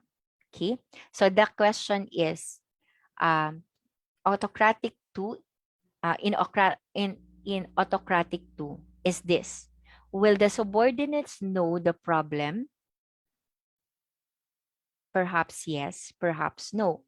Okay, because the main idea in autocratic 2 is that it's not really sharing the problem, but more of asking them for the fact, asking them for details. Okay, because if you're already sharing the problem, okay, that's already called what we call consultative 1. Okay, so consultative 1, okay, how do you share the problem in consultative 1? You share it individually. But the question is, who will decide? Is it the leader who will decide? Okay, so from autocratic 1 to consultative 2, it's the leader who will decide, but they differ to the extent in which they ask for input from their subordinate. Okay, so consultative 2 differ from consultative 1 because consultative 2 leaders share their problem and do it by group. So I will share the problem to the group, but the leader will decide. So in contrast, a group 1 type of leader will share the problem in the group, okay, but the entire group will be the one who will decide. So as you can see from autocratic 1, group 1, there are different types of approach and decision making. Okay, autocratic one doesn't even consider the opinion of anybody else. But the group 1 type of leader will share the problem to everyone, and he will let the group decide. So right now, try to classify your leader, okay, or your group members. Where do they belong? Try to understand their leadership approach. In terms of autocratic 1, autocratic 2, are they consultative 1, consultative 2, or consultative 1, or group 1 type of leader? Okay. So next.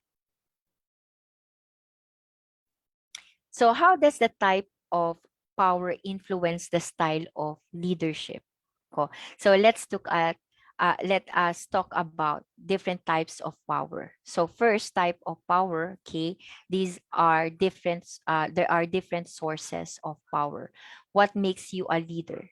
Okay, that is the question being answered by the type of power. So the first one is legitimate power.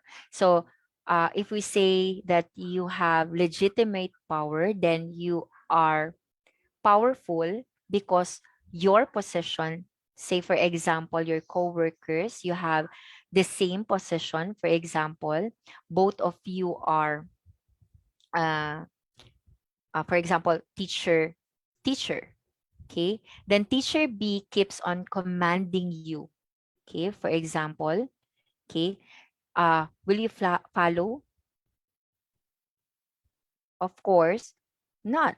He's not your boss. But if your boss command you, okay, will you follow? Of course, yes, 'di ba? Because he or she has a legitimate power. So in that case, teacher B will not be obeyed. Okay, in my example, because teacher B doesn't have what we call legitimate power. Okay, legitimate power, you're given a power by your position. Okay, so next one, we have what we call expert power. So expert power is similar to what we call informational leadership and impact theory. So when we say expert power, you're powerful because you know what you're going to do. Okay, say for example, you lead a group in a thesis or in a project because you are the one who has or had an experience in doing a research. You know what you need to be done. That's what we call expert power. Okay. So we also have what we call referent power. When we say referent power, you're powerful because people like you. Okay. So they are powerful because they are respected. Okay, they are powerful because people identify with them. So in other words, referent power, you can be powerful even if you do not have high position. You can be powerful even if you're not an expert, because you can be powerful by making people like you. Okay, so you are respected. You are respected, people believe in you. Okay, that's referent power. That's why we do have classmates who are not part of officer in the class, but we like them. That's why we listen to what they say. Other than that, we also have coercive power. And I think I've been mentioning coercive power enough in this discussion. So when we say coercive, uh, they're powerful because they can punish, while the opposite of coercive is reward power of a leader.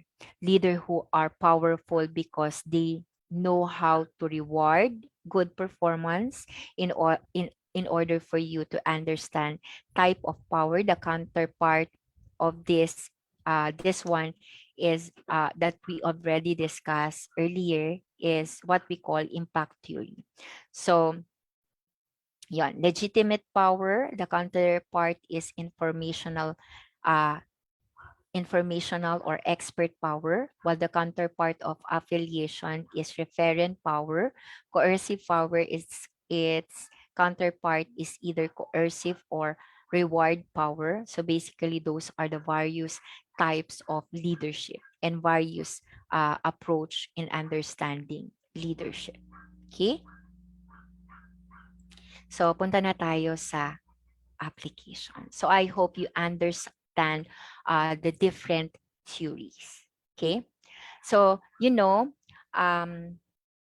I remember President Teddy Roosevelt once said, okay, that human nature is the most important subject to understand if you want to be a leader, right? So next one, tama yung may Karen. So, kanina nung ini-introduce ako ni Karil, okay, nung ating host. I've been working in a corporate world for more than 15 years, and I'm handling different tasks and kind of people, from rank and file to supervisory, managerial, and higher ups. And it's been also I've been also working in academic world for more than 8 years, okay, 10 years, working with my co-worker, okay, or faculty members from different ages, young and old, okay, and of course with my students, okay. There are many fascinating places in the world to observe human nature, okay, but well, for me, the most of the time, the corporate world, okay, is one of them. Okay, I just want to ask you question again. Have you ever had a boss, okay, or professor whom you admired? Okay, what were the characteristic of that person? I hope that you have that in your mind, diba? On the opposite end, have you ever had a boss or professor who, um, less than ideal? And how about you? Okay, how about you? Do you find yourself in self-limiting patterns at work and at school? Okay, so I'm going to share with you today some of the substyle, yet deep-rooted reason to your behavior. Okay, so a few years ago, I was given an opportunity and, of course, a responsibility to head up a new business function within the company. Okay, so I inherited a team of talented and wonderful, okay, and even diverse team members. Okay, it didn't take me too long to read and embrace each member's behavior and customize my own managerial style to each of them. Okay, so I want you to meet my team: Karen, Mark, Polly, and Ben. Okay, next slide. Next slide. And because that year I studied the attachment theory, okay, of the British psychologist Edward John Bowlby and Mary Essentworth, who was an American Canadian psychologist, under attachment theory. Okay, in this theory, they said that basically how we act and function as adult is really the reflection of our childhood experiences. So, nagturo din kasi ako ng developmental psychology or developmental psych. So, we as human needs safety. So, safety means survival. So, as soon as we enter the world, okay, our instinct kick, okay, or kick in. Okay, we quickly accumulate information to know how to acquire attention, okay, especially on our primary caregivers like our parents, our guardians. So according to them, The higher our success rate, the higher our survival rate. Okay, so yun yung according to the attachment style.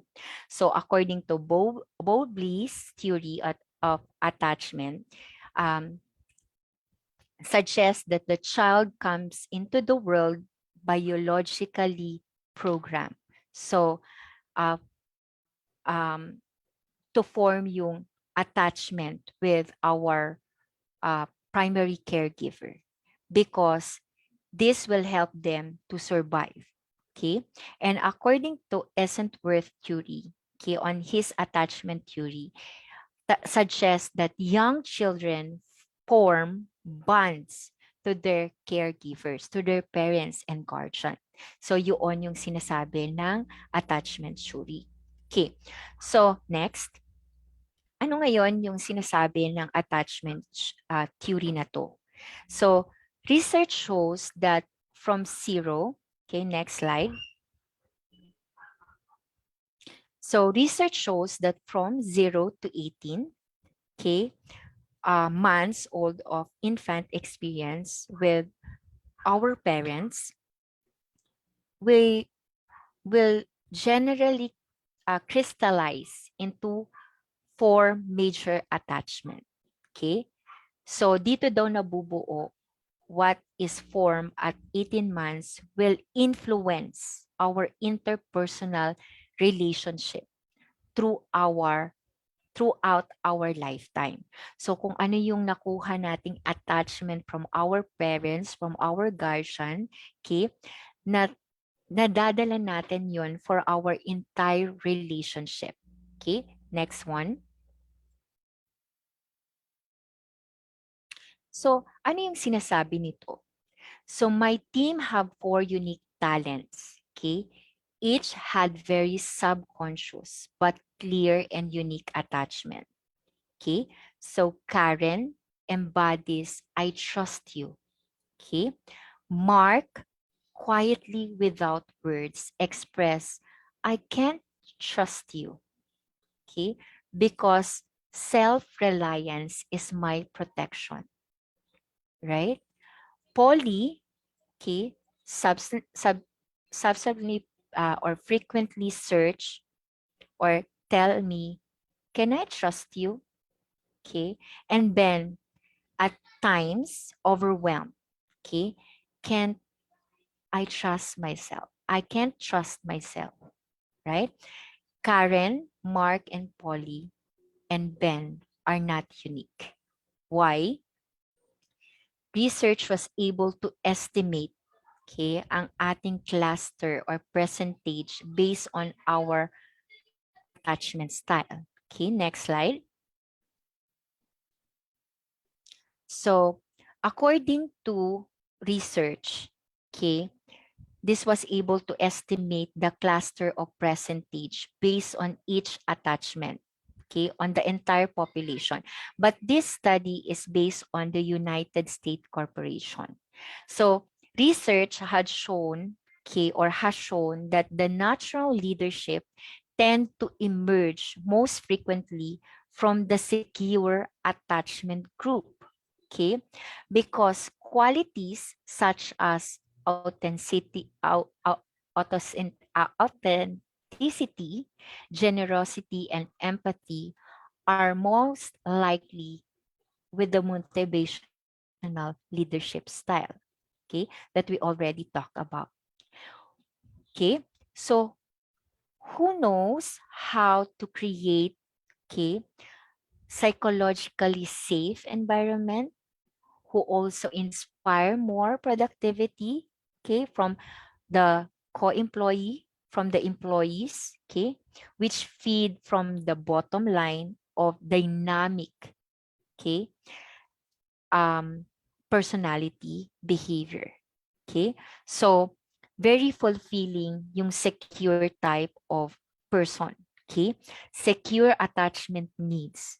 Okay, not transactional exchange siya na sinabi natin kanina. Okay, so ginagawa nila yon by themselves. Okay, volunteer. Okay, not in transactional exchange. right? So makikita natin that secure has 60%, okay? Avoidant type of attachment have 20%, anxious type of attachment 15%, and fearful attachment is 5%, right? Those are the different attachment style, okay? And according to um, them, so you might say that, okay, um, you're convincing me, Mom says, for the uh, attachment style is important, okay? So attachment style is important, but is it nature or nurture? Okay, that's what we discussed earlier. So, well, okay, research show that is both our genetic and okay, yung genetic that are programmed by our ancestors, yung mga DNA natin, but our development is shaped and formed by our early childhood experiences. Now, the brain, okay, the human brain is like, iPhones, okay? It basically program. As you speak into Siri, di ba? The algorithm evolves according to the way you speak into the phone. And likewise, when we born, our brain are programmed only genetically by neurons. But yung mga limbic region natin, yung mga areas of our emotion, okay, where emotional seats, okay, and selves are fully connected, okay, only after our caregiver, yung ating parents, yung ating guardian, activate this growth, okay, kung ine-enhance nila yon, our brain area by emotional transaction, they have communication, okay, we have emotional attachment and transaction. This is a part of nature, okay? So let's discuss. Okay, next slide. Let us first watch a video. Next slide. It's easy to understand how food supports a child's physical development, but not everyone knows how important talk and interaction are for brain development. A baby's brain is unfinished at birth. During the early years, billions and billions of connections are created, building a complex circuitry that becomes the child's foundation for learning. There is no other time in life when brain growth is so rapid. What are the main factors driving these connections? Genes and early experiences. Think of it like building a house. Genes are the blueprints, a map for what the brain can become. But just as you need more than blueprints to build your dream home, you need more than genes to build a strong brain. You need rich, early experiences. When a parent fills their child's early years with rich talk and interaction, the child gets lots of practice understanding and using words, and his vocabulary grows. As his vocabulary grows, so do his abilities to communicate, pay attention, control his behavior, and learn. This practice is what builds a strong, efficient brain. That's why your words are so important. They're the key to giving your child the best start in life.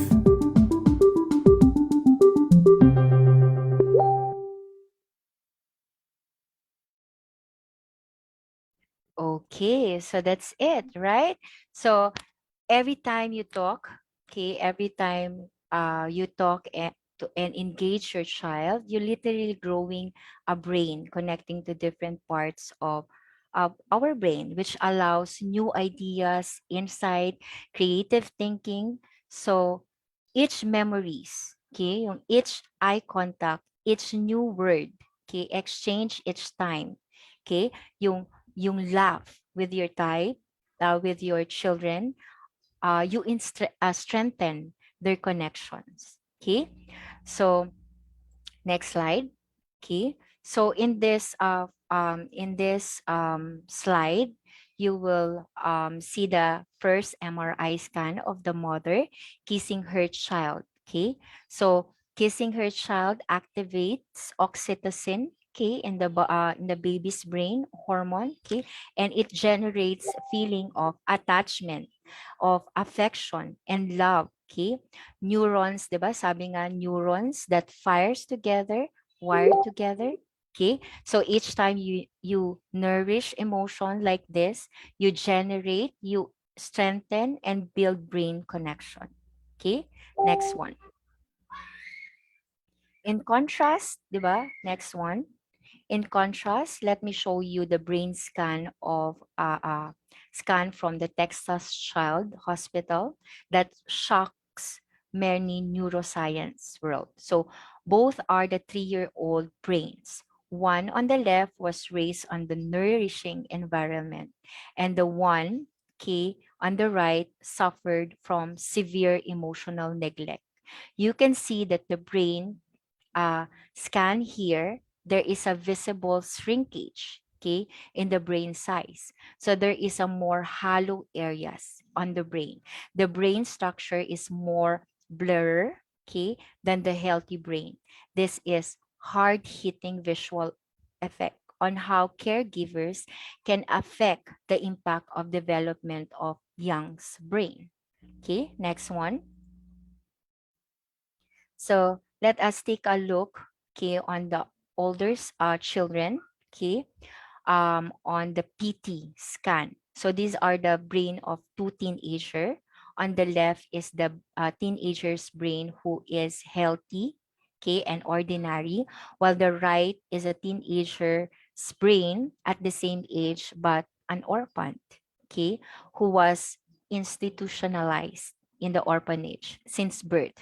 Okay, you can see here that there are much more empty and hollow areas as well in the temporal lobes, okay, which are sets for emotions, okay, yung development of brain, okay, of the child, okay. The child grows into adults, imagine that, most likely suffer emotional or cognitive issues. And what about kung maging adult na sila, right? So next one.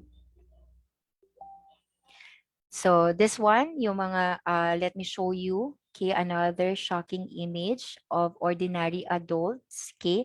The psychopath, you can see again that there is a hollow area in the brain, okay. In addition, the prefrontal cortex, if you are studying biology, the amygdala, okay, are empty, the prefrontal cortex, okay, which or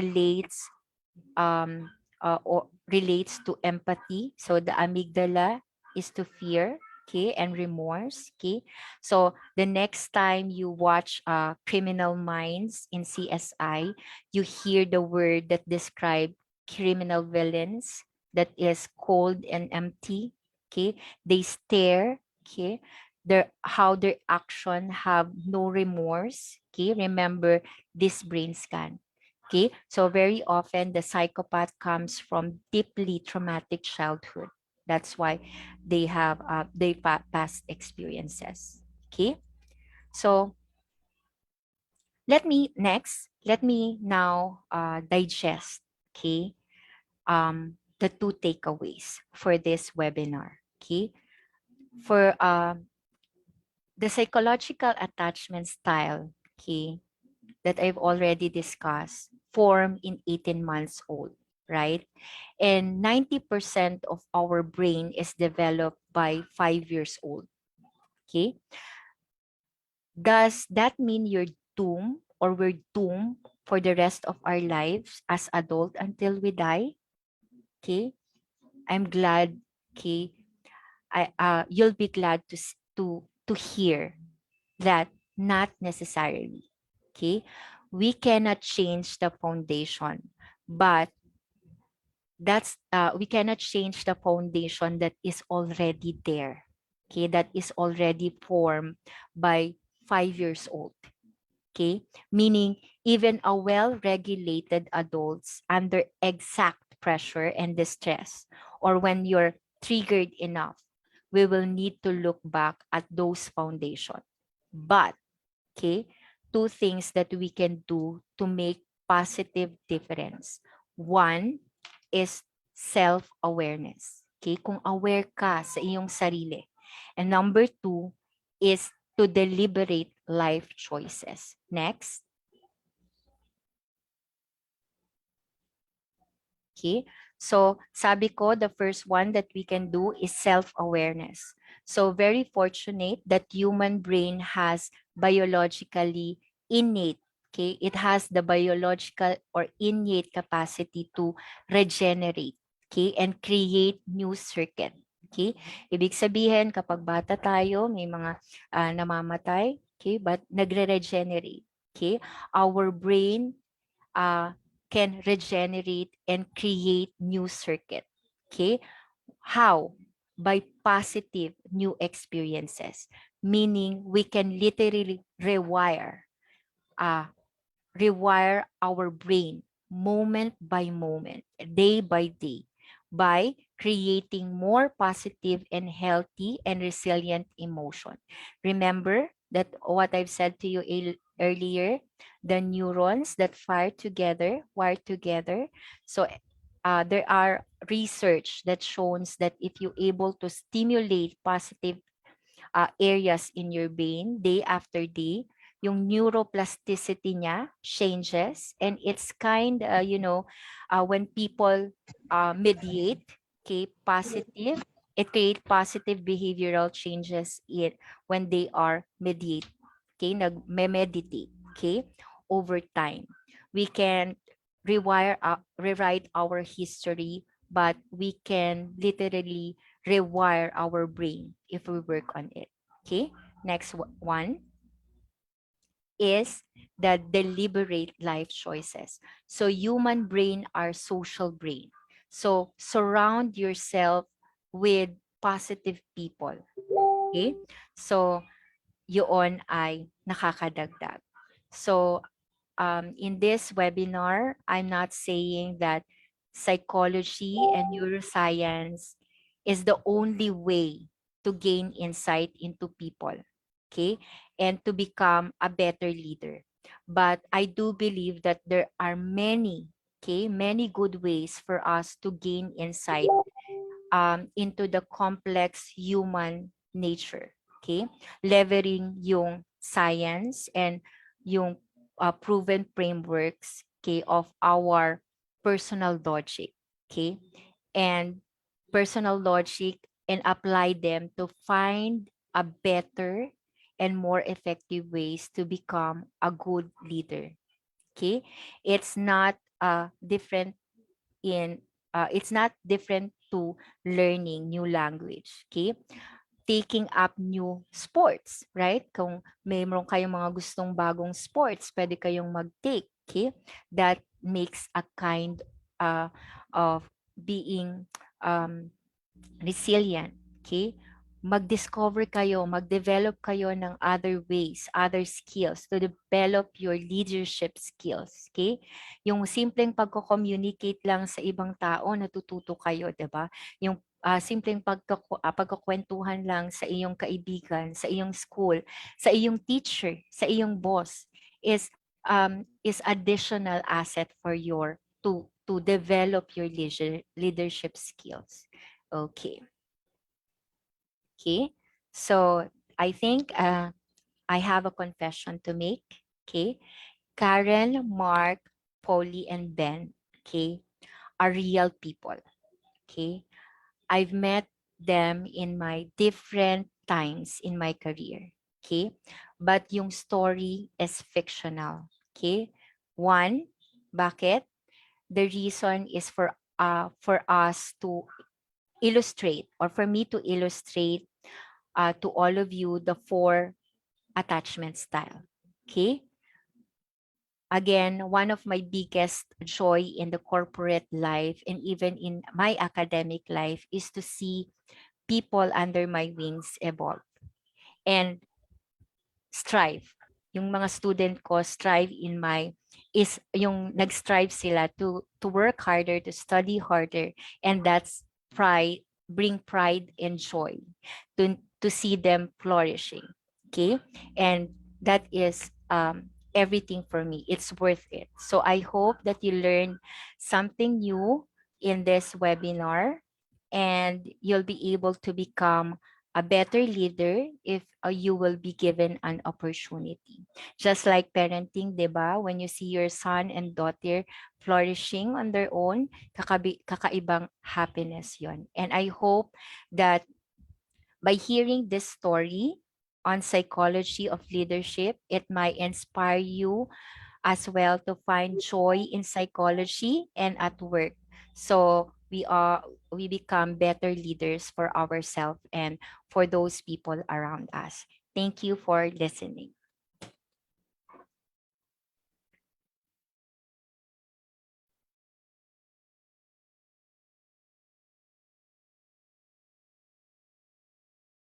Ayan. So, thank you so much, Ma'am Ces, for lending us your precious Masyado nang mahaba, no? Kasi mahaba yung topic ng leadership eh. Sige. lang po. Thank you for lending us your time po to share your insights and knowledge. And I am sure our participants learned a lot from you. We really appreciate your presence for today po, Ma'am Ces. And sure din ako na maraming napulot na lessons yung mga participants natin. Sana lang nag-take sila ng notes nila kasi mukhang kasama sa discussion, mukhang kasama sa icebreaker yung discussion natin ngayon.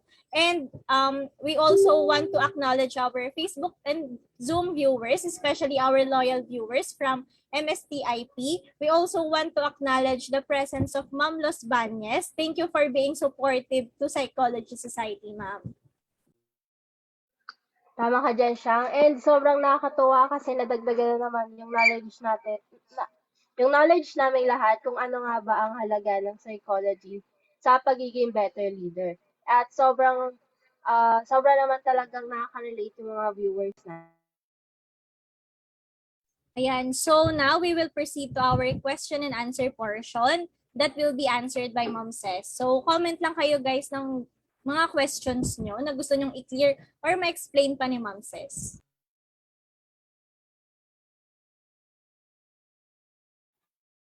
Yes, Keisha, as you can see, we already have few questions for Ma'am Ces. I will start reading the questions. Just keep your questions coming, guys. We will try our best na makover lahat ng questions.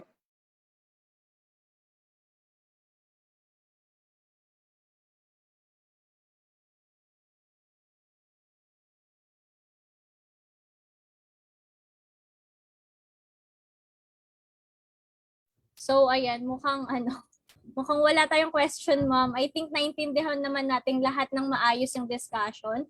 And ayun po.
Parang wala silang question.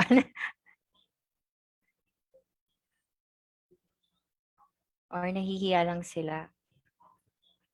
Ito po, ma'am, meron po tayo from our FB page. Sabi niya, how to deal with your group who is not participating.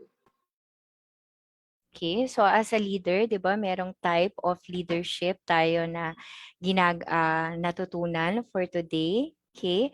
So, as leader, i-guide nyo sila.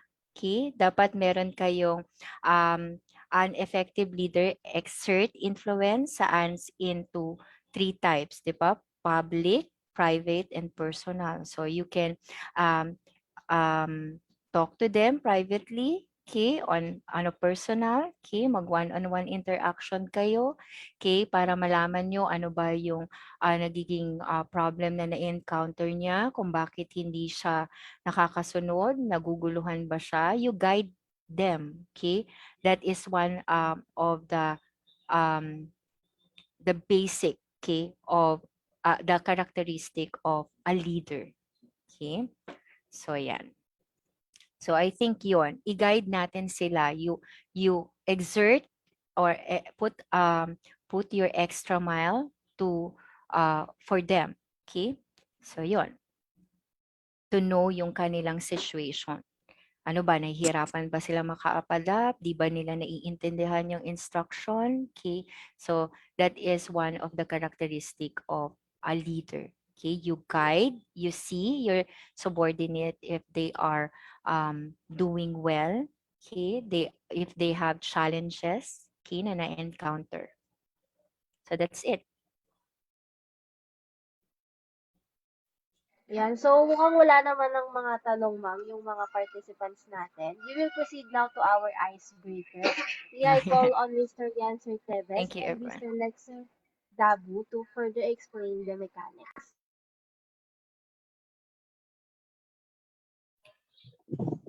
So, ayan. So, thank you very much for that, Ayesa. So, still good afternoon to everyone.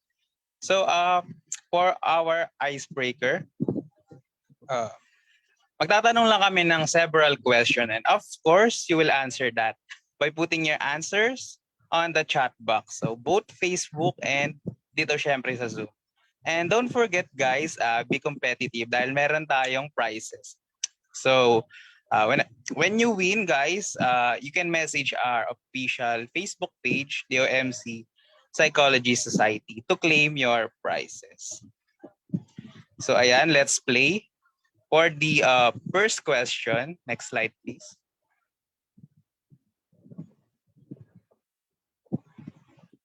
What is the title of the webinar?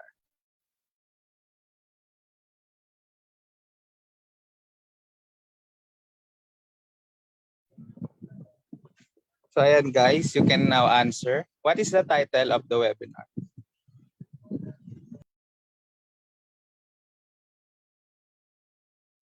So may nakakuha na partners. Ang unang nakasagot ay si Jenica Fernandez. Okay, congratulations, Miss Jenica. And then for the next question. So yung winners dito ay dalawang sagot dito, isa sa Zoom tsaka isa sa Facebook Live. So the topic of the webinar focused on two theories. What are these theories?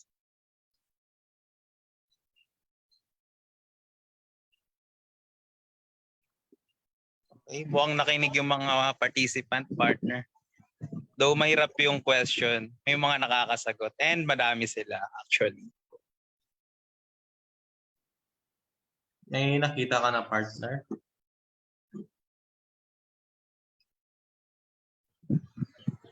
Actually, marami sila.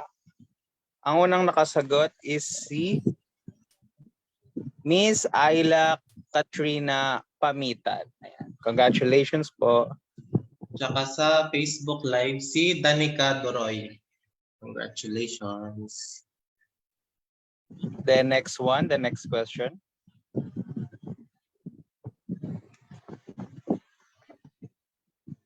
Ayan, this is interesting question. What is the full name of our resource speaker for today?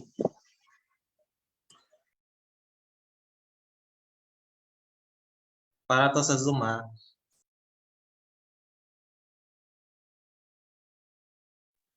Ayun, partner, may nakita na ako. Sobrang kompleto ng sagot.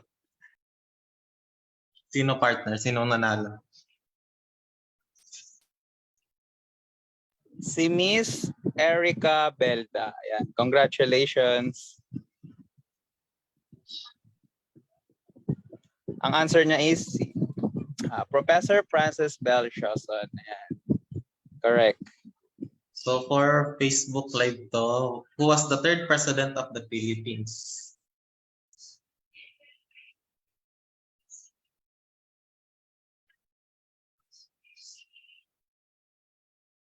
Parang wala pang nasagot sa FB Live, ha?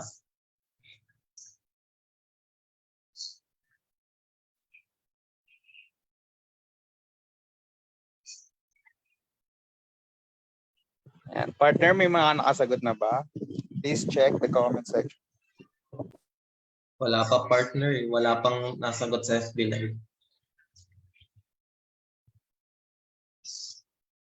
Ayun, may nanalo na si Agatha Bryan. So, ang sagot ay si... Congratulations po. What is the answer? Jose P. Laurel. Meron pa ba, partner? Last question na to, partner, eh. Okay, congratulations to all, guys. So, please don't forget to claim your prizes. Ayan. Please message privately our official Facebook page, DOMC Psychology Society. Again, guys, congratulations. So, Ayan. So, thank you so much everyone for participating in our mini icebreaker. Talaga namang na-feel namin na nag-enjoy kasi super fast hands kayo. So, congrats again sa mga nanalo. Ma'am Ces, is there anything else you wanted to cover before we wrap up po? Okay, I think ano ba? I hope that this lecture, okay, will make you understand why there are leaders who succeed and why there are leaders who fail, okay, in leading, okay, because leadership style may not match the situation being given to them, or their leadership style may not match to the subordinates or the skills that their subordinates or perhaps the climate of the company. So I hope that you've learned a lot from this lecture and you're able to become a better leader if you will be given an opportunity to do so. So thank you for listening and for staying with us for the whole time, no? Kahit nag-extend ako. Thank you, everyone. So yan, thank you Ma'am Ces. I hope that everyone learned a lot from our guest speaker, Professor Frances Belchoson. And to proceed on our program, may I call on Ms. Zena Perdaria for the awarding of certificate. So on behalf of the Ocampo Memorial College Guidance and Counseling in collaboration with College of Psychology and the UMC Psychology Society, we are pleased to give this certificate of recognition to Professor Frances Belchoson for sharing her knowledge and expertise as a resource speaker at the webinar entitled The Psychology of Leadership, held on the 28th of November 2022 via Zoom and Facebook Live, signed by our DOMC Psychology Society President, Mr. Johnny Jos Magallanes, our DOMC Psychology Advisor, Professor Benjamin Elim, and the Dean of College of Arts and Sciences of Psychology Department and Guidance and Counseling Head, Dr. Rhea Luella S. Pfizer. Again, thank you so much, Ma'am Ces. Okay, thank you, Pearl. Thank you, everyone. Thank you so much, Pearl, and thank you, Ma'am Ces. May we call on Mr. Lexter Dabu for the post-evaluation form for you to receive your free e-certificates. thank you for that. So, post-evaluation form for you to receive the e-certificates will be posted. And please keep in mind that the link will only be available for 2 hours after the program. And please complete the evaluation form immediately after the webinar. And please remember to complete the evaluation. Please take a screenshot of any part of the program. That's all. Thank you, guys. Thank you, Lexter. Now we are down to the last part of our program. May we call on our very own Dean of College of Arts and Science and Head of Psychology Department, Dr. Rhea Luella S. Pfizer, to give us the closing remarks. Hello everyone, we have very interesting topic for today, and thank you Professor Choson for sharing your expertise and knowledge. I hope that this webinar has given you so much clear understanding of psychology of leadership. Finally, I would like to express my appreciations to all the participants for taking your time and effort in joining with us via Facebook Live and Zoom, and to all the members of the UMC Psychology Society and our technical team who who are dedicated to make our webinar very successful. On behalf of the UMC, I would like to close and officially announce the end of the webinar. With that, thank you for making our webinar very successful. Don't forget to like our page, the UMC Psychology Society, the UMC Guidance and Counseling Department, the UMC Psychology Department for more webinar updates. See you again in our next webinar. Thank you. Bye. Thank you so much, Dean Rhea, for that closing remarks. Now, we may request our participants to please open your cameras and may we call on Miss Vika Yanto to please help us with our photo opportunity. Ayan, so good afternoon, everyone. I highly encourage everyone to please open their cameras para po sa ating photo op. So, wait lang po. Wait lang. Ayan. So, 1, 2, 3. Wait lang.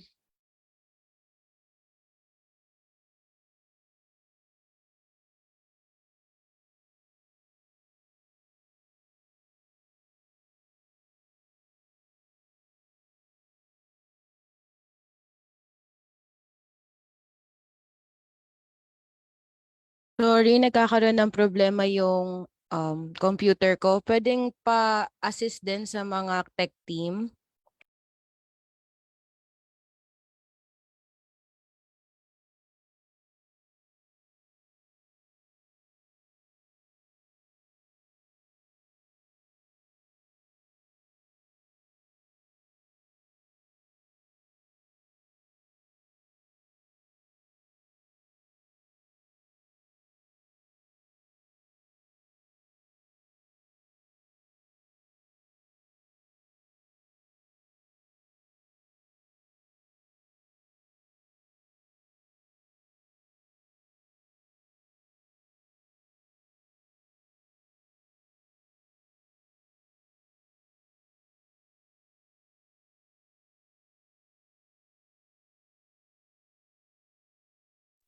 Okay na po. Thank you, everyone.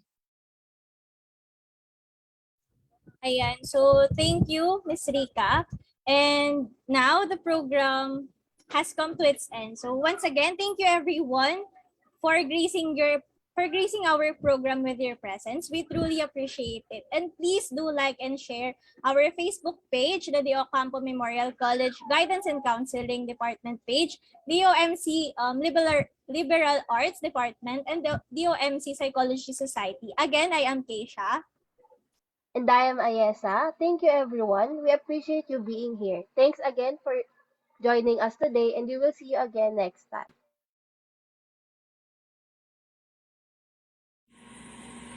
We live and learn with knowledge tools. Let us pursue our ambition. At the Ocampo Memorial College, the podium of men with skills and visions. Oh, alma mater dear, source of pride and inspiration. Here's our song for you to feel our loyalty and devotion. When we assume our task in life for God and our nation, we can proudly do back to you with fond recollection. Oh, alma mater dear, source of pride and inspiration. Here's our song for you to feel our loyalty and devotion. When we assume our task in life for God and our nation, we can proudly look back to you with fond recollection. We can proudly look back to you with fond recollection.